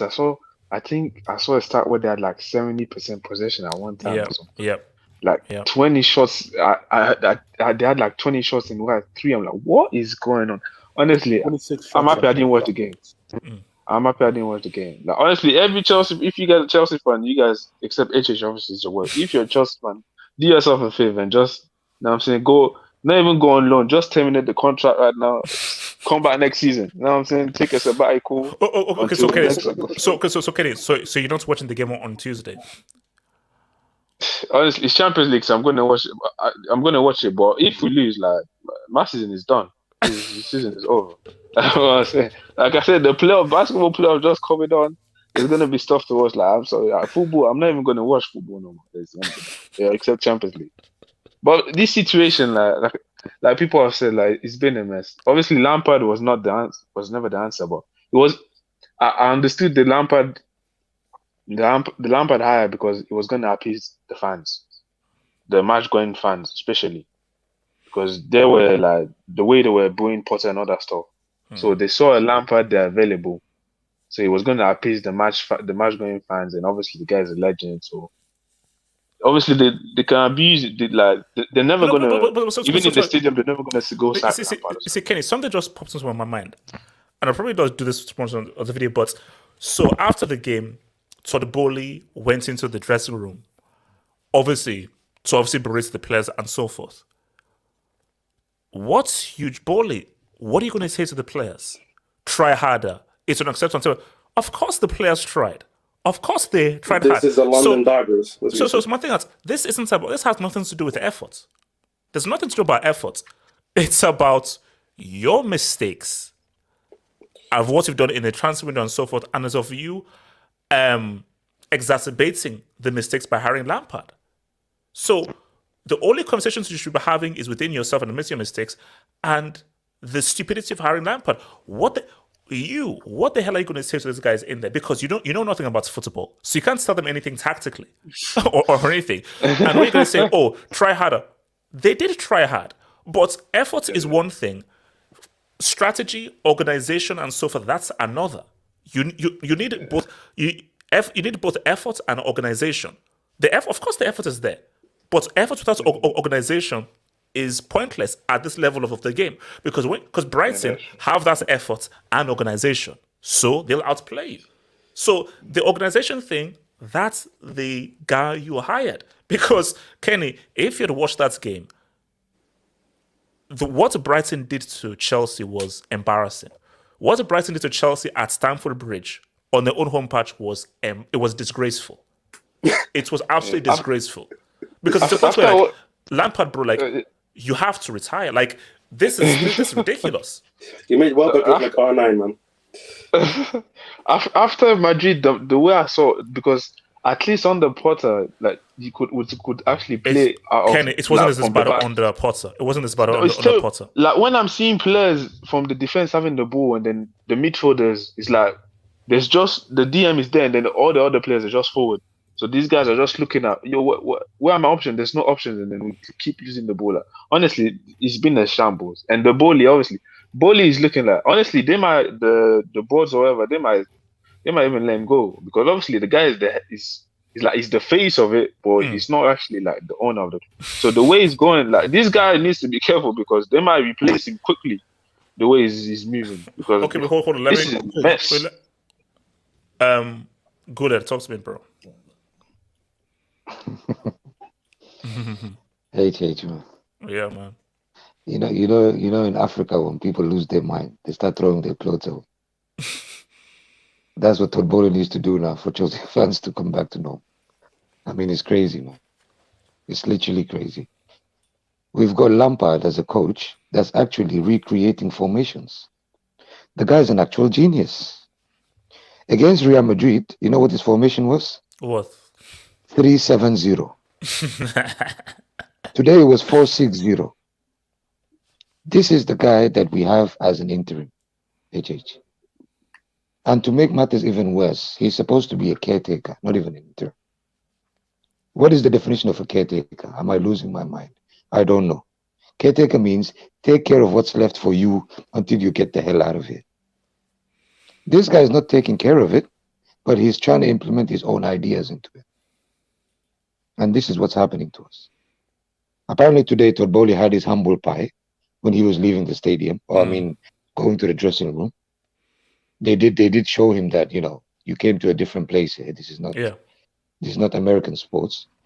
But HH, I think, in spite of us being happy because, we won the transfer window in January and, we had a little moment to boast and so on. But Nasa is absolutely right. We already had a way to do business. Chelsea already had a template. And the template was working with Abramovich. All that happened now, the owner change. But we can see that the money is still there. Why would you destroy a template that was already working and brought success to this club? No. Do you know why? Because I actually said it before. Do you know why that happened? It's because Abramovich is the bad guy.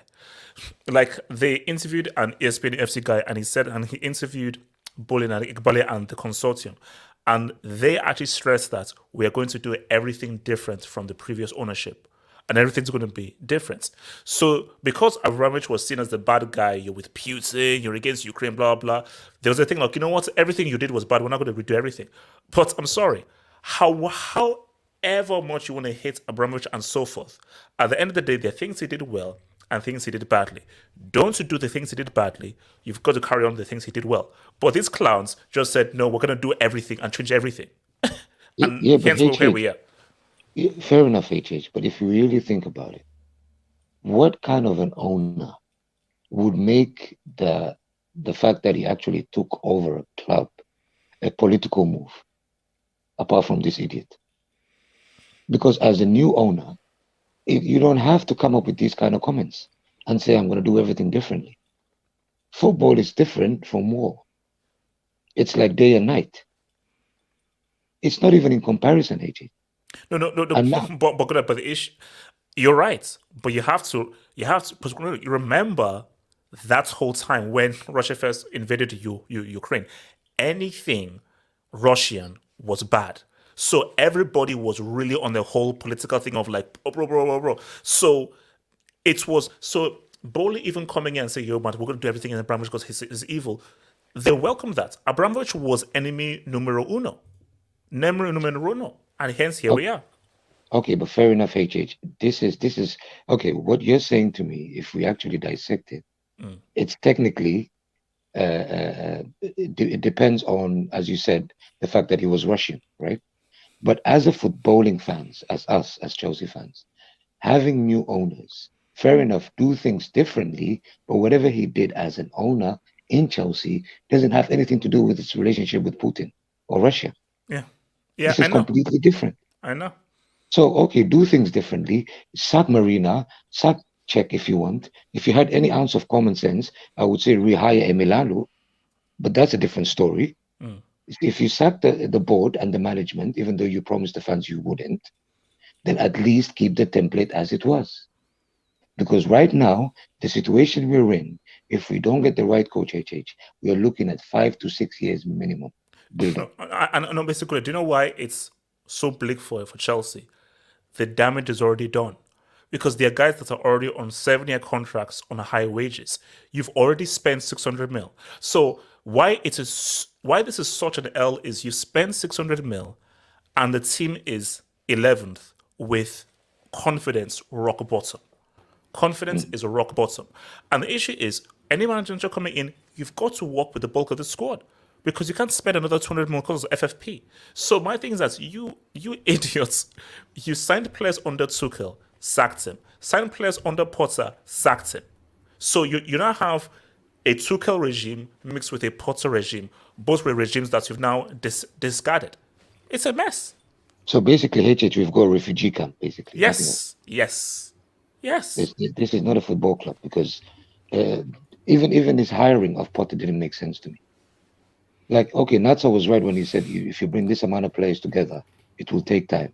But guys, let's not forget here. Let's not forget this point. These guys, to actually make it as football professionals, they've already beaten the odds. This is why they come into this club with this amount of salary. But for them to not be able to do even the basics of football, I don't know what the hell is going on. I honestly don't. Because we all here as football fans know how hard it is to become a footballer. These guys already beat the odds. They did the hard yards when they were young. This is why they're here. Yeah. But when they're playing for Chelsea, it's like there is no basics. There is no common sense.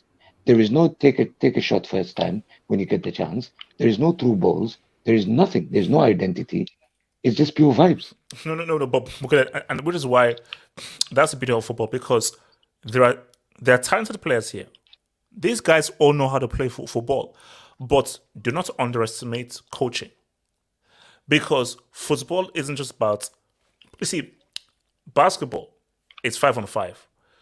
One individual, two individuals, they can do something crazy. So the influence of a coach and a manager on football is far greater than it is in basketball. Of course, you still need a good coach in basketball and everything, but two superstars can help you greatly. Now, we saw with the Brooklyn Nets, it can't be all the end, but it can help you. But football, it's 11 against 11, a wider pitch, and football, it's so complicated. And there's so many invariables. Coaching is paramount. That puppeteer is paramount. So when you have a guy who is known to be a bad manager and you're putting him in amongst the group that already are loan conference through to Potter, bro, that's a freaking powder cake. Yeah, and but because do you know why it's screwed? The hope was manager bounce.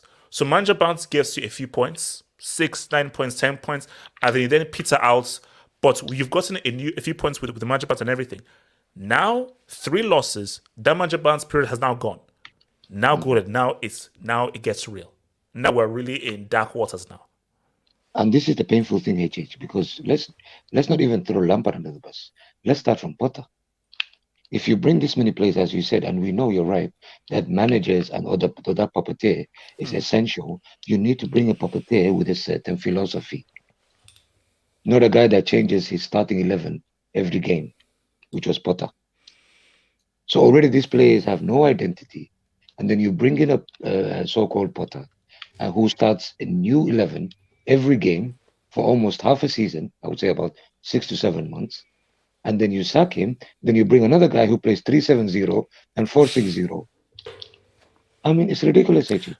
Wait, hold on. Let me make it this Dubinsky's, man. So, Frank is the reason Mount was breaking appearance records. Did he say Mount's attempt at a shot in that game? look, it's a mess, man. Mr. Football News, Brendan Rodgers should be Chelsea manager. God forbid. God forbid. Hell no. Hell no. Yes, yeah. I don't want to hear. Yes, no. That's the new Spurs manager, apparently. Yes, no. Yes, let's play a game. Let's play a game. If they hire Brendan Rodgers, there's going to be a war. There's going to be a war in Hammersmith. Hammersmith will be on fire. But we already know what they're going to hire, man. We already know it. But here's the issue: you have Nagelsmann, you have Luis Enrique. Yeah. As a manager, yes, you want to get paid good money. Money talks. But at the same time, you also want your reputation of a manager not to be damaged. Coming into Chelsea, coming into this mess, it's going to take a lot to fix, no matter how good of a manager you are. Yeah. This is a risk for big managers. This job is actually a high risk job. Because there's no job security. There's no sense of the owners know what they're doing. There's no sense of the owners will allow you to do things, because there's been talks that the owners picked the team somehow. Like they for whatever reason, Battlefield is not registered for the Champions League. Apparently, that was an owner decision. That was like that's something that a lot of big managers have to think about, because your reputation of a manager could go from here to here in terms of a job. In terms compensation package will make it all easy, man. But at the same time, it's like it depends of, okay, am I in this for, you're going to get money if you're a good manager, you're going to get jobs, you're going to get paid. At the same time, it's all about your reputation. We all saw what happened with David Moyes when he went to Man United. We all saw what happened with Unai Emery when he went to Arsenal. We saw what happened. Your reputation will get damaged. And that's something that Julian Nagelsmann has to think about when he's going from Bayern Munich, getting sacked from Bayern Munich to Chelsea. And that's what Luis Enrique has to think about as well. Because you're actually giving us a lot of respect, to be honest with you, and I appreciate that. But you're actually giving us a lot of respect. You're talking about the philosophy of the coach and his reputation and so on. That's like down the line. Let's look at the basics from the beginning. For an actual coach who has athletes to come to this club, they need assurances. Yeah. They need assurances that they're not going to get sacked in 4 or 5 months. These people have families. Wherever in Europe they reside, they have families. They have kids that go to school. They have to move their whole family to the UK just for Chelsea. So they need assurances that they will never get sacked for 2 to 3 seasons. And that assurance, I don't see a crazy man like Boehly giving them that. You're giving us a lot of respect, and I appreciate that. And not even just like firing coaches every other year. You need to have a manager who has to decide which players he wants to bring in and let go. It all starts with the ownership, because when I look at this roster, I'm like, who put this together? If you spend $600 million, you need surefire talents. So I look at the roster. You have Chukwuemeka unproven, Madueke unproven, Mudryk unproven, and then you have over the hill players like Koulibaly, on the decline players like Sterling. So it's like, well, who put this thing together? It just wasn't going to work. It's a Frankenstein. Hey, hold up. I respect. Frank still doesn't have a pro. Is this true? Yeah, he doesn't. He doesn't have a pro license. He has an A license, which is Wait, how is he? Why is he coaching then? That's why you need a pro. Teams. Yeah, that's why you need a pro. He got in trouble in Europe because like he didn't have the license. So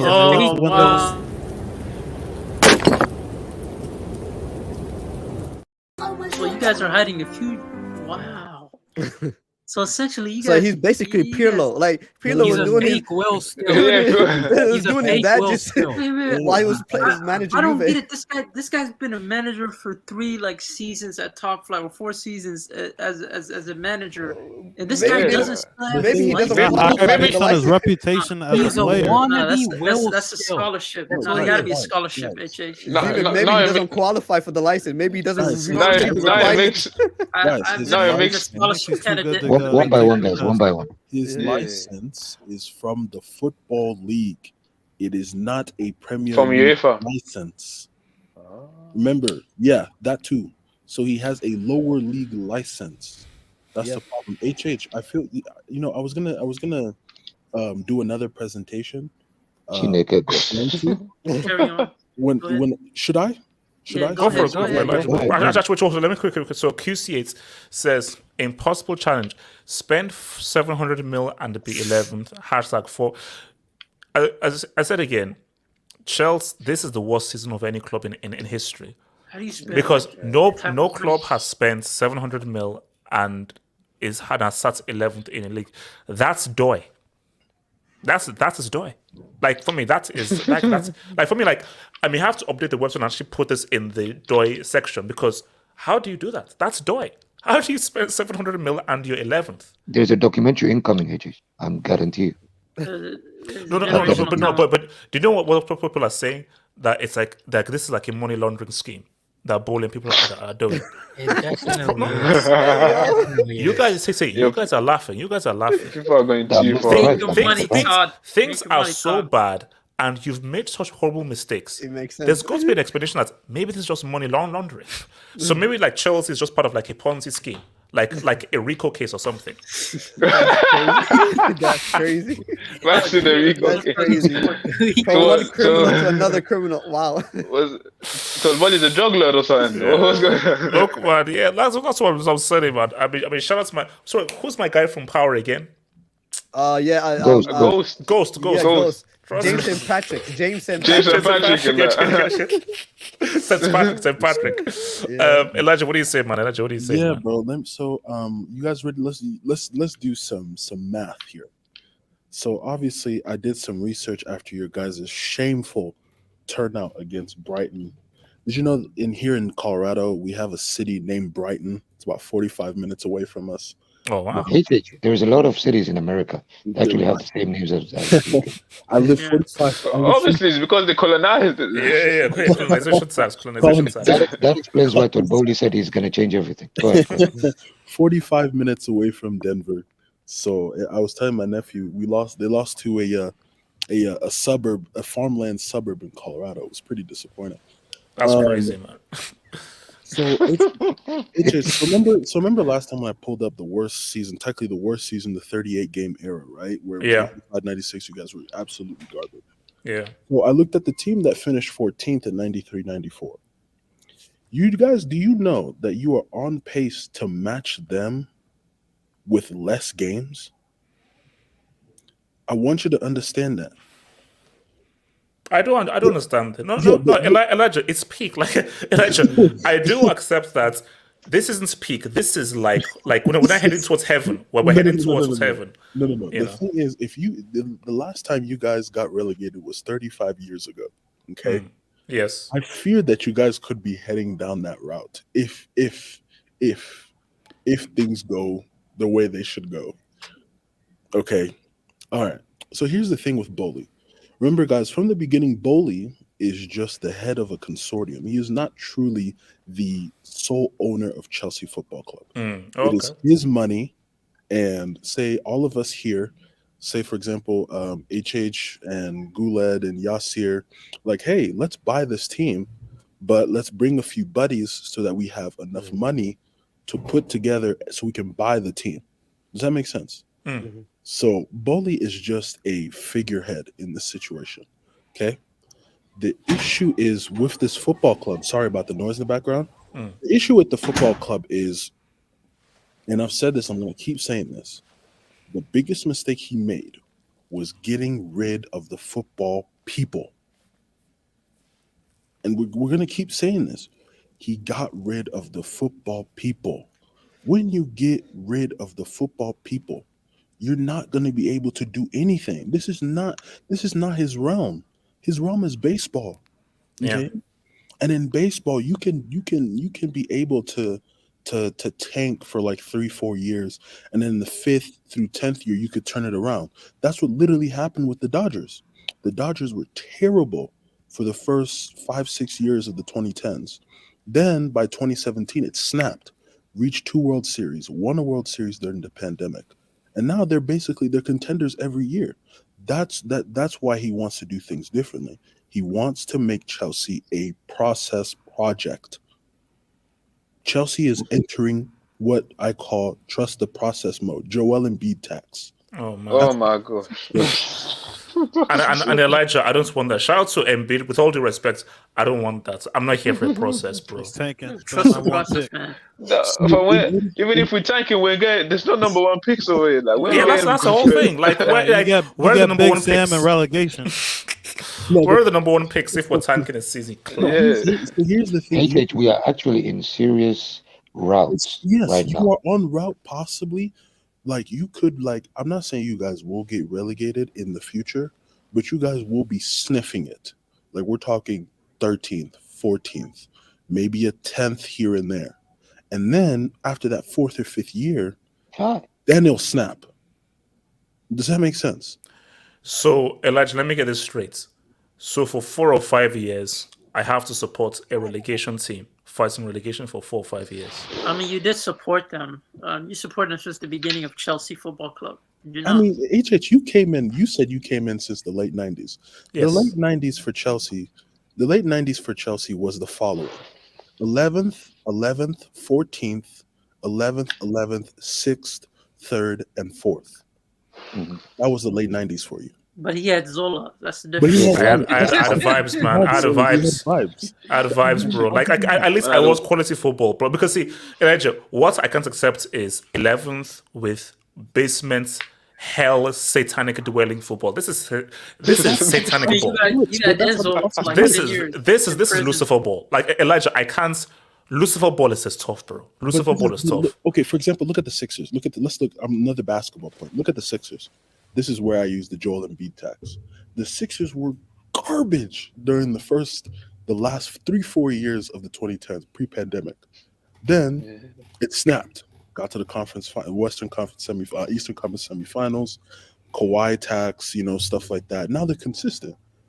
That's where you guys are going. That's the problem. You got to start bad in order to become good. It's going to pay out in the end, but you have to suffer for a little bit. Is it That's what I said. Elijah, will it? So, no, Elijah, can you give me a guarantee that story? Have the spin and so forth. You cannot guarantee me that. And I'm sorry, it's so much of a risk. I understand that, but that's what Boehly was brought in for. That's what he meant by doing things differently. And I don't accept it. Simple as that. And I don't accept this way of doing things. Okay, look, guys, let's just quickly head through these 2 topics real quick, and then we may come back into this match. So, real quick, guys. Can Dortmund just go away? Like, can Dortmund just go away? Like, Zeman, what's the point of Dortmund? Just what is the point of these guys? You want to know why? I've come to the conclusion that they're an advertisement company. That's what they are. I've come to the conclusion that they supply the world with talent. And they're a feeder club, man. That's what they are. That's what they are, man. Okay, they're the Ajax of Bundesliga. That's what they are. No, okay. If you're a feeder club, then. But here's the thing, though. They're a feeder club, but they're 2 points behind Dortmund. Behind Munich. So Elijah, they're not doing anything. No, Elijah, don't you dare say these guys have any chance of winning this damn league. Bayern, here's the thing. Bayern can go on a losing streak. Dortmund will be like, okay, do you know what Dortmund will do? They'll be like, okay, whenever Bayern lose, we will lose. So we're going to make sure that we don't make up ground. So if we win, Bayern win. If Bayern lose, we lose. So they were like, whatever we need to do to ensure that Bayern win this whole thing, we'll do. Like, okay, you score in the 92nd minute, and then you concede in the 97th. against 10 men. And against 10 men. The heck is... How do you let 10 men come back to you like this? I swear this season they lost the game when they were winning and then they lost like this. Not only 10 men. Look at the table, the place Stuttgart are in the table. Not only 10 men, but these guys are in a relegation zone. Wow. So like this is just next level shit. It's no Dortmund. These guys are disgusting. You need to induct them and make a wing, HH. You have to. No. Here's the thing though. Only one wing can be function in the Brook Academy, but bro, I am tempted to bring down the PSG wing for the Dortmund wing. Just that PSG are such losers. You should renovate the Brook Academy and add more wings. We have no money. We only have money for one wing. So why do we constantly believe in this Dortmund hype? Zeman, I've never believed in it. Zeman, I have never bought into that hype ever. I'm telling you, Bayern lost on purpose. There's no way, because I feel like they did it in order to advertise it. Look at Dortmund. They're on top of the league. They're actually competing. They can actually win it this time. We heard that story 8 times. Please, Bundesliga, come up with a better story, man. So they're doing it for the TV rights. That's what I'm saying.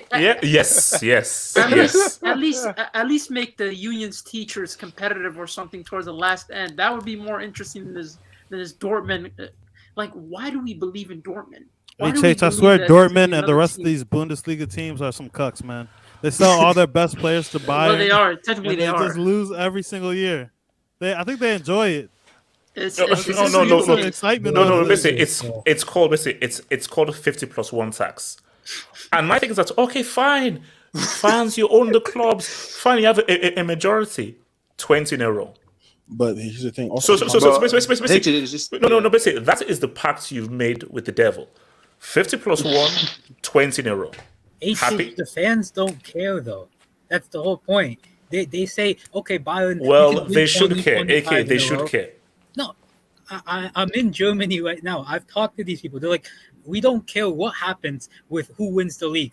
All that matters is that we have a say in our club. That's basically what they say. Man. I'm not even joking. To get pounded every single week by Bayern. Is this that's how they like it. Pause. Hate isn't Schalke one of the biggest? Isn't Schalke one of the biggest teams in Germany?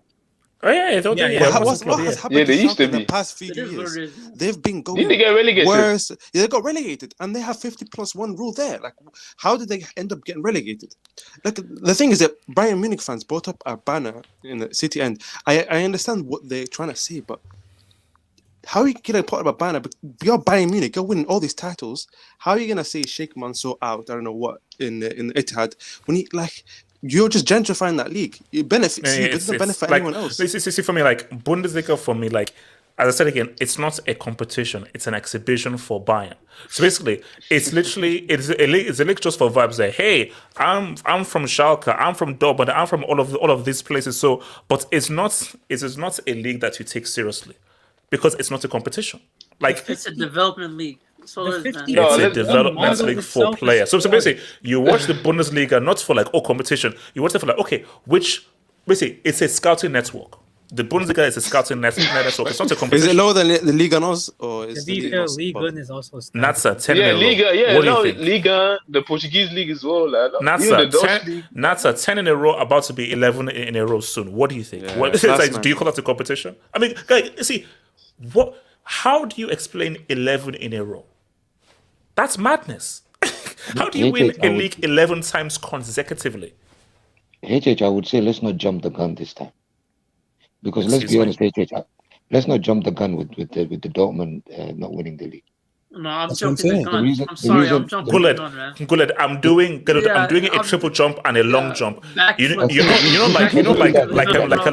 like Neo. I'm doing like a whole Neo jump across the freaking gun. Michael Jackson steps, bro. Guled, I triple dare Dortmund to win this league.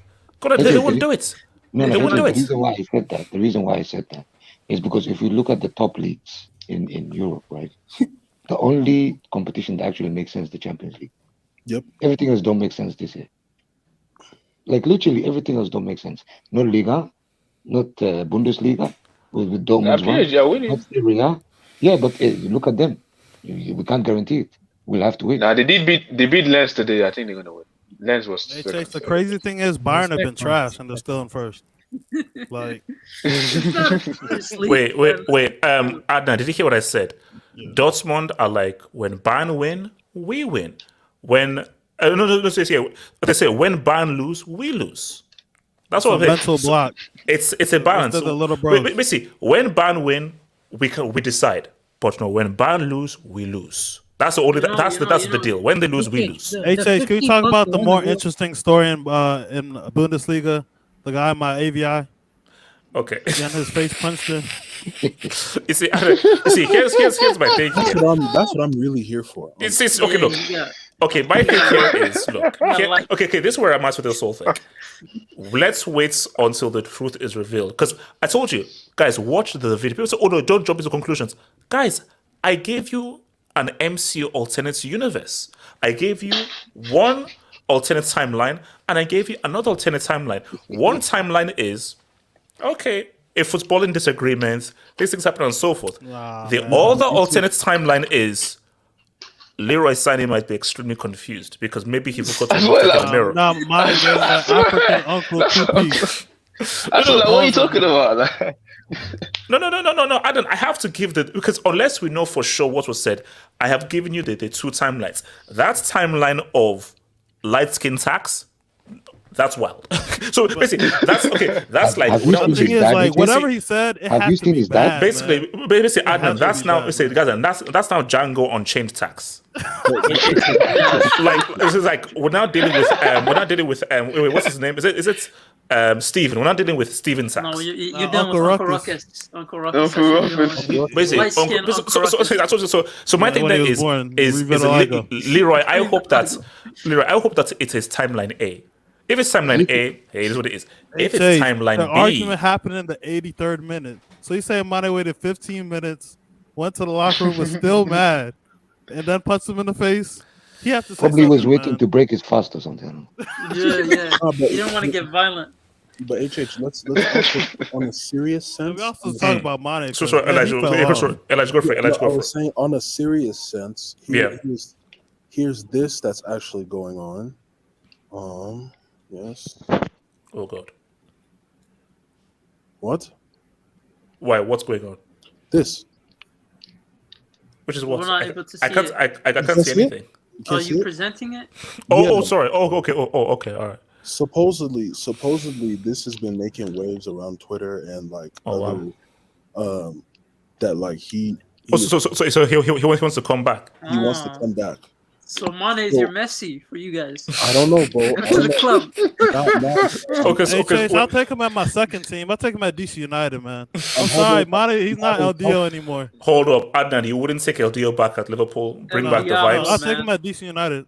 That Diablo sauce hits different, man. Take him at Liverpool? Dude, like, don't let numbers sweet. I know last year he still put up decent numbers, but like the Mane I remember who was like, could do something on the ball, dribble, how to influence over 90 minutes. Like, that guy's gone. No, he can come back, but he needs to be on Mendy wages. He can't be asking for no 200 and 200. Okay, hold on.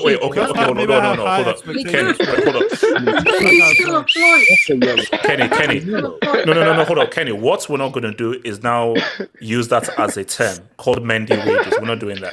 Kenny, we're not doing that to a fellow African. Nah, that's sorry. We're not doing that to a fellow African. That's crazy. That's crazy. From the same country. They're from the same country, so that's not coincidence. Wait, HH, did you know Leroy Sané's dad played for Senegal? Yeah, he did. Yeah, his dad was on Senegal. Adam, why are you making this? Why are you making timeline B even worse? Okay, you're just making timeline looks B like Rick James too. Look at his first name, Leroy. Look, you know what? Hold on, let me look, Eddie Martin. Imagine a Chelsea all or nothing this season. It would be so. I won't be surprised. It would be so. Ziman, it would be a horror movie. It would be amazing. How are we gonna? It would literally be a horror movie, because what kind of footage would we have? Because first of all, we would have footage of Tuchel, then him being sacked, Potter, people cracking jokes about Slytherin, Voldemort, and Hermione.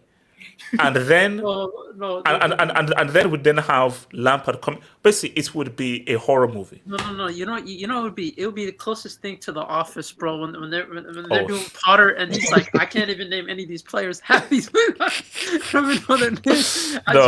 It would be disaster. But hold on, That makes Ted Lampard look good. wait, hold on. Shout out to Grease. Todd is going to get the club relegated, trying to implement the American philosophy in a European sports. There are consequences when you don't perform. And that is what he saw when the fans confronted him. I think basically, Boehly right now must be like, what the hell did I just walk into? Because I think, for me, I just think he's had because this has to be one of the worst years of his life, of his professional life, easily. Because it's like, bro, from sacking Tuchel to hiring Potter, wanting to back Potter, he was so bad, you had to sack him, which just totally destroyed and messed up your entire process. You brought a guy in to try and be a caretaker. He's been even worse as well. It's been a disaster. It's just been L after L after L after L. It's just been a total disaster. So, because I think someone even said it before on the thingy, what actually needs to happen is Todd Boehly needs to be sacked. Like, Chelsea actually needs forget about sacking. Chelsea needs new ownership. Chelsea doesn't need to hire a new manager. They need to hire new ownership. Because I will. I'll scramble up some money, man. Yeah, look. To do a GoFundMe. No, Elijah, what do you think these dubs are for? Guys, send the dubs so I can have enough money to buy Chelsea. Think about this. Yes, sir. What does Americans love to do?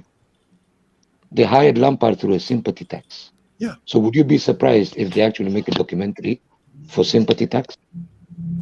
I wouldn't be surprised. No. And remember, Todd Boehly is from Hollywood. Remember, I think he owns the whole he owns like the Hollywood Foreign Press, and he runs the Golden Globes. Oh my God, guys. Oh, guys. Hold on. No. Wait, guys. Hold up. Reality show. Guys, what if this was his plan all along? Reality That show. he wanted this to be banned because he said this would make the best story. So he wanted to turn Chelsea into like a crazy reality show, Hollywood movie, and also what sells? Positivity doesn't sell, negativity sells. The Chelsea So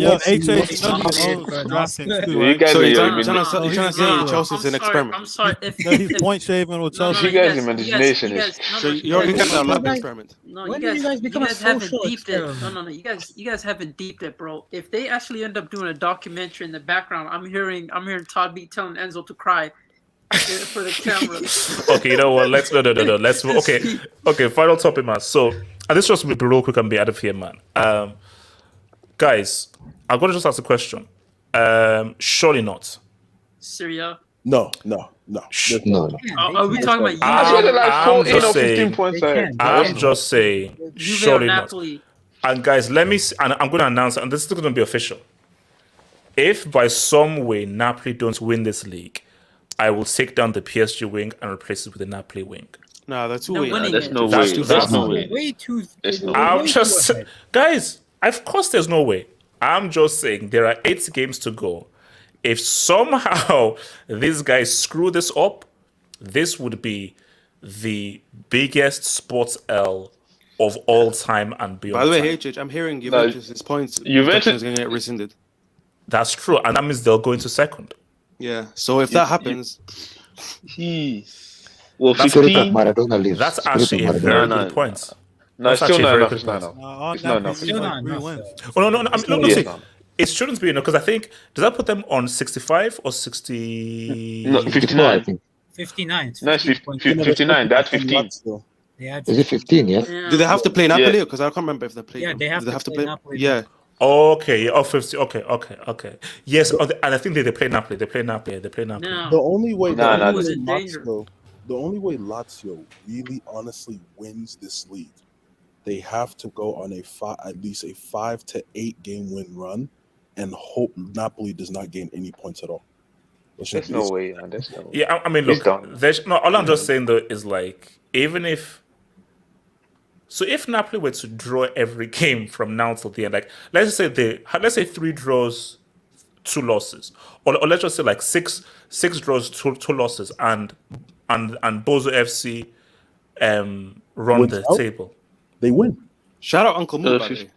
Shout out Uncle Moo. Shout out Uncle Moo. Yeah, he's ahead of Please, Milan. okay. And Inter. Can someone please put some respect on my guy's name, man? Shout out Uncle I won't be Moo's doing the surprised Lord's if he finishes second, HH.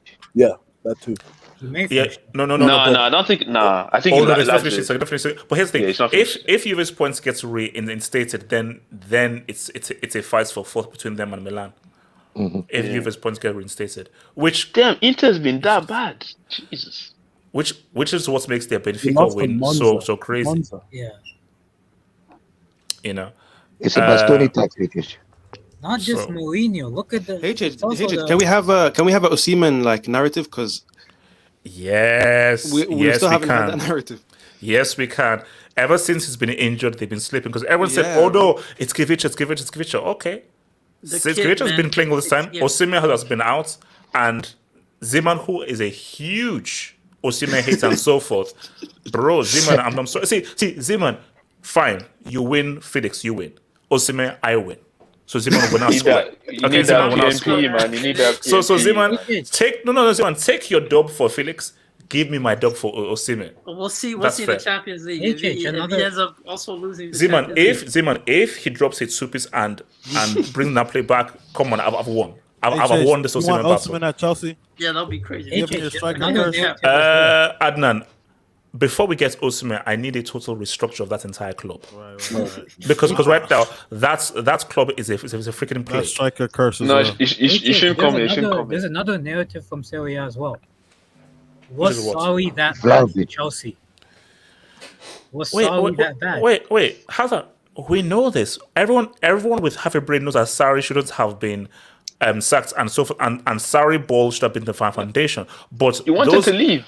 Those proper Chelsea, Kenny, if those proper Chelsea clans are saying F Sarri ball because we want these lamps, what do you expect? Well. Okay, let's write this out. Last thing we'll be out of here. Rodney Antoine. Who is worst as a manager, Henry or Lampard? Lampard. Henry got in a fight with the kid's mother. Henry was doing some crazy. With like jokes apart, Lampard is one of the worst managers I've ever seen. Because I've never seen someone's team get so tactically. Guys, what I saw today was frightening. Guys, what Brighton did to it's almost as if like a top league side playing like they didn't look like if they were in the same league. You know what it is? It was scary. Chelsea got liked and retweeted, man. That's the phenomenon that happened. How do you feel about that Ferguson guy? Because he looks like a young Lever. I'm not gonna lie to you. The way he plays. You mean for Brighton? Yeah, Brighton. No, he actually has the same framework. That's Enciso kid from Paraguay. But guys, Mitoma. That guy is mad. Mitoma is mad, bro. He's definitely gonna get sold this summer. I can see everything. Look. Okay, Brighton are making top 4, and they're all gonna get sold. Yeah. If he was 100 M's. What's crazy is Man City are gonna get him. It's a crazy one. Did you know that? Did you know that since the start of 2023, since the official halfway point of the La Liga season, until after Felix left, Atletico Madrid have not lost the game. That's what I'm saying. I shall see you guys on Sunday, guys. Peace out. I'll see you guys on Sunday. Peace out. Stay for one love.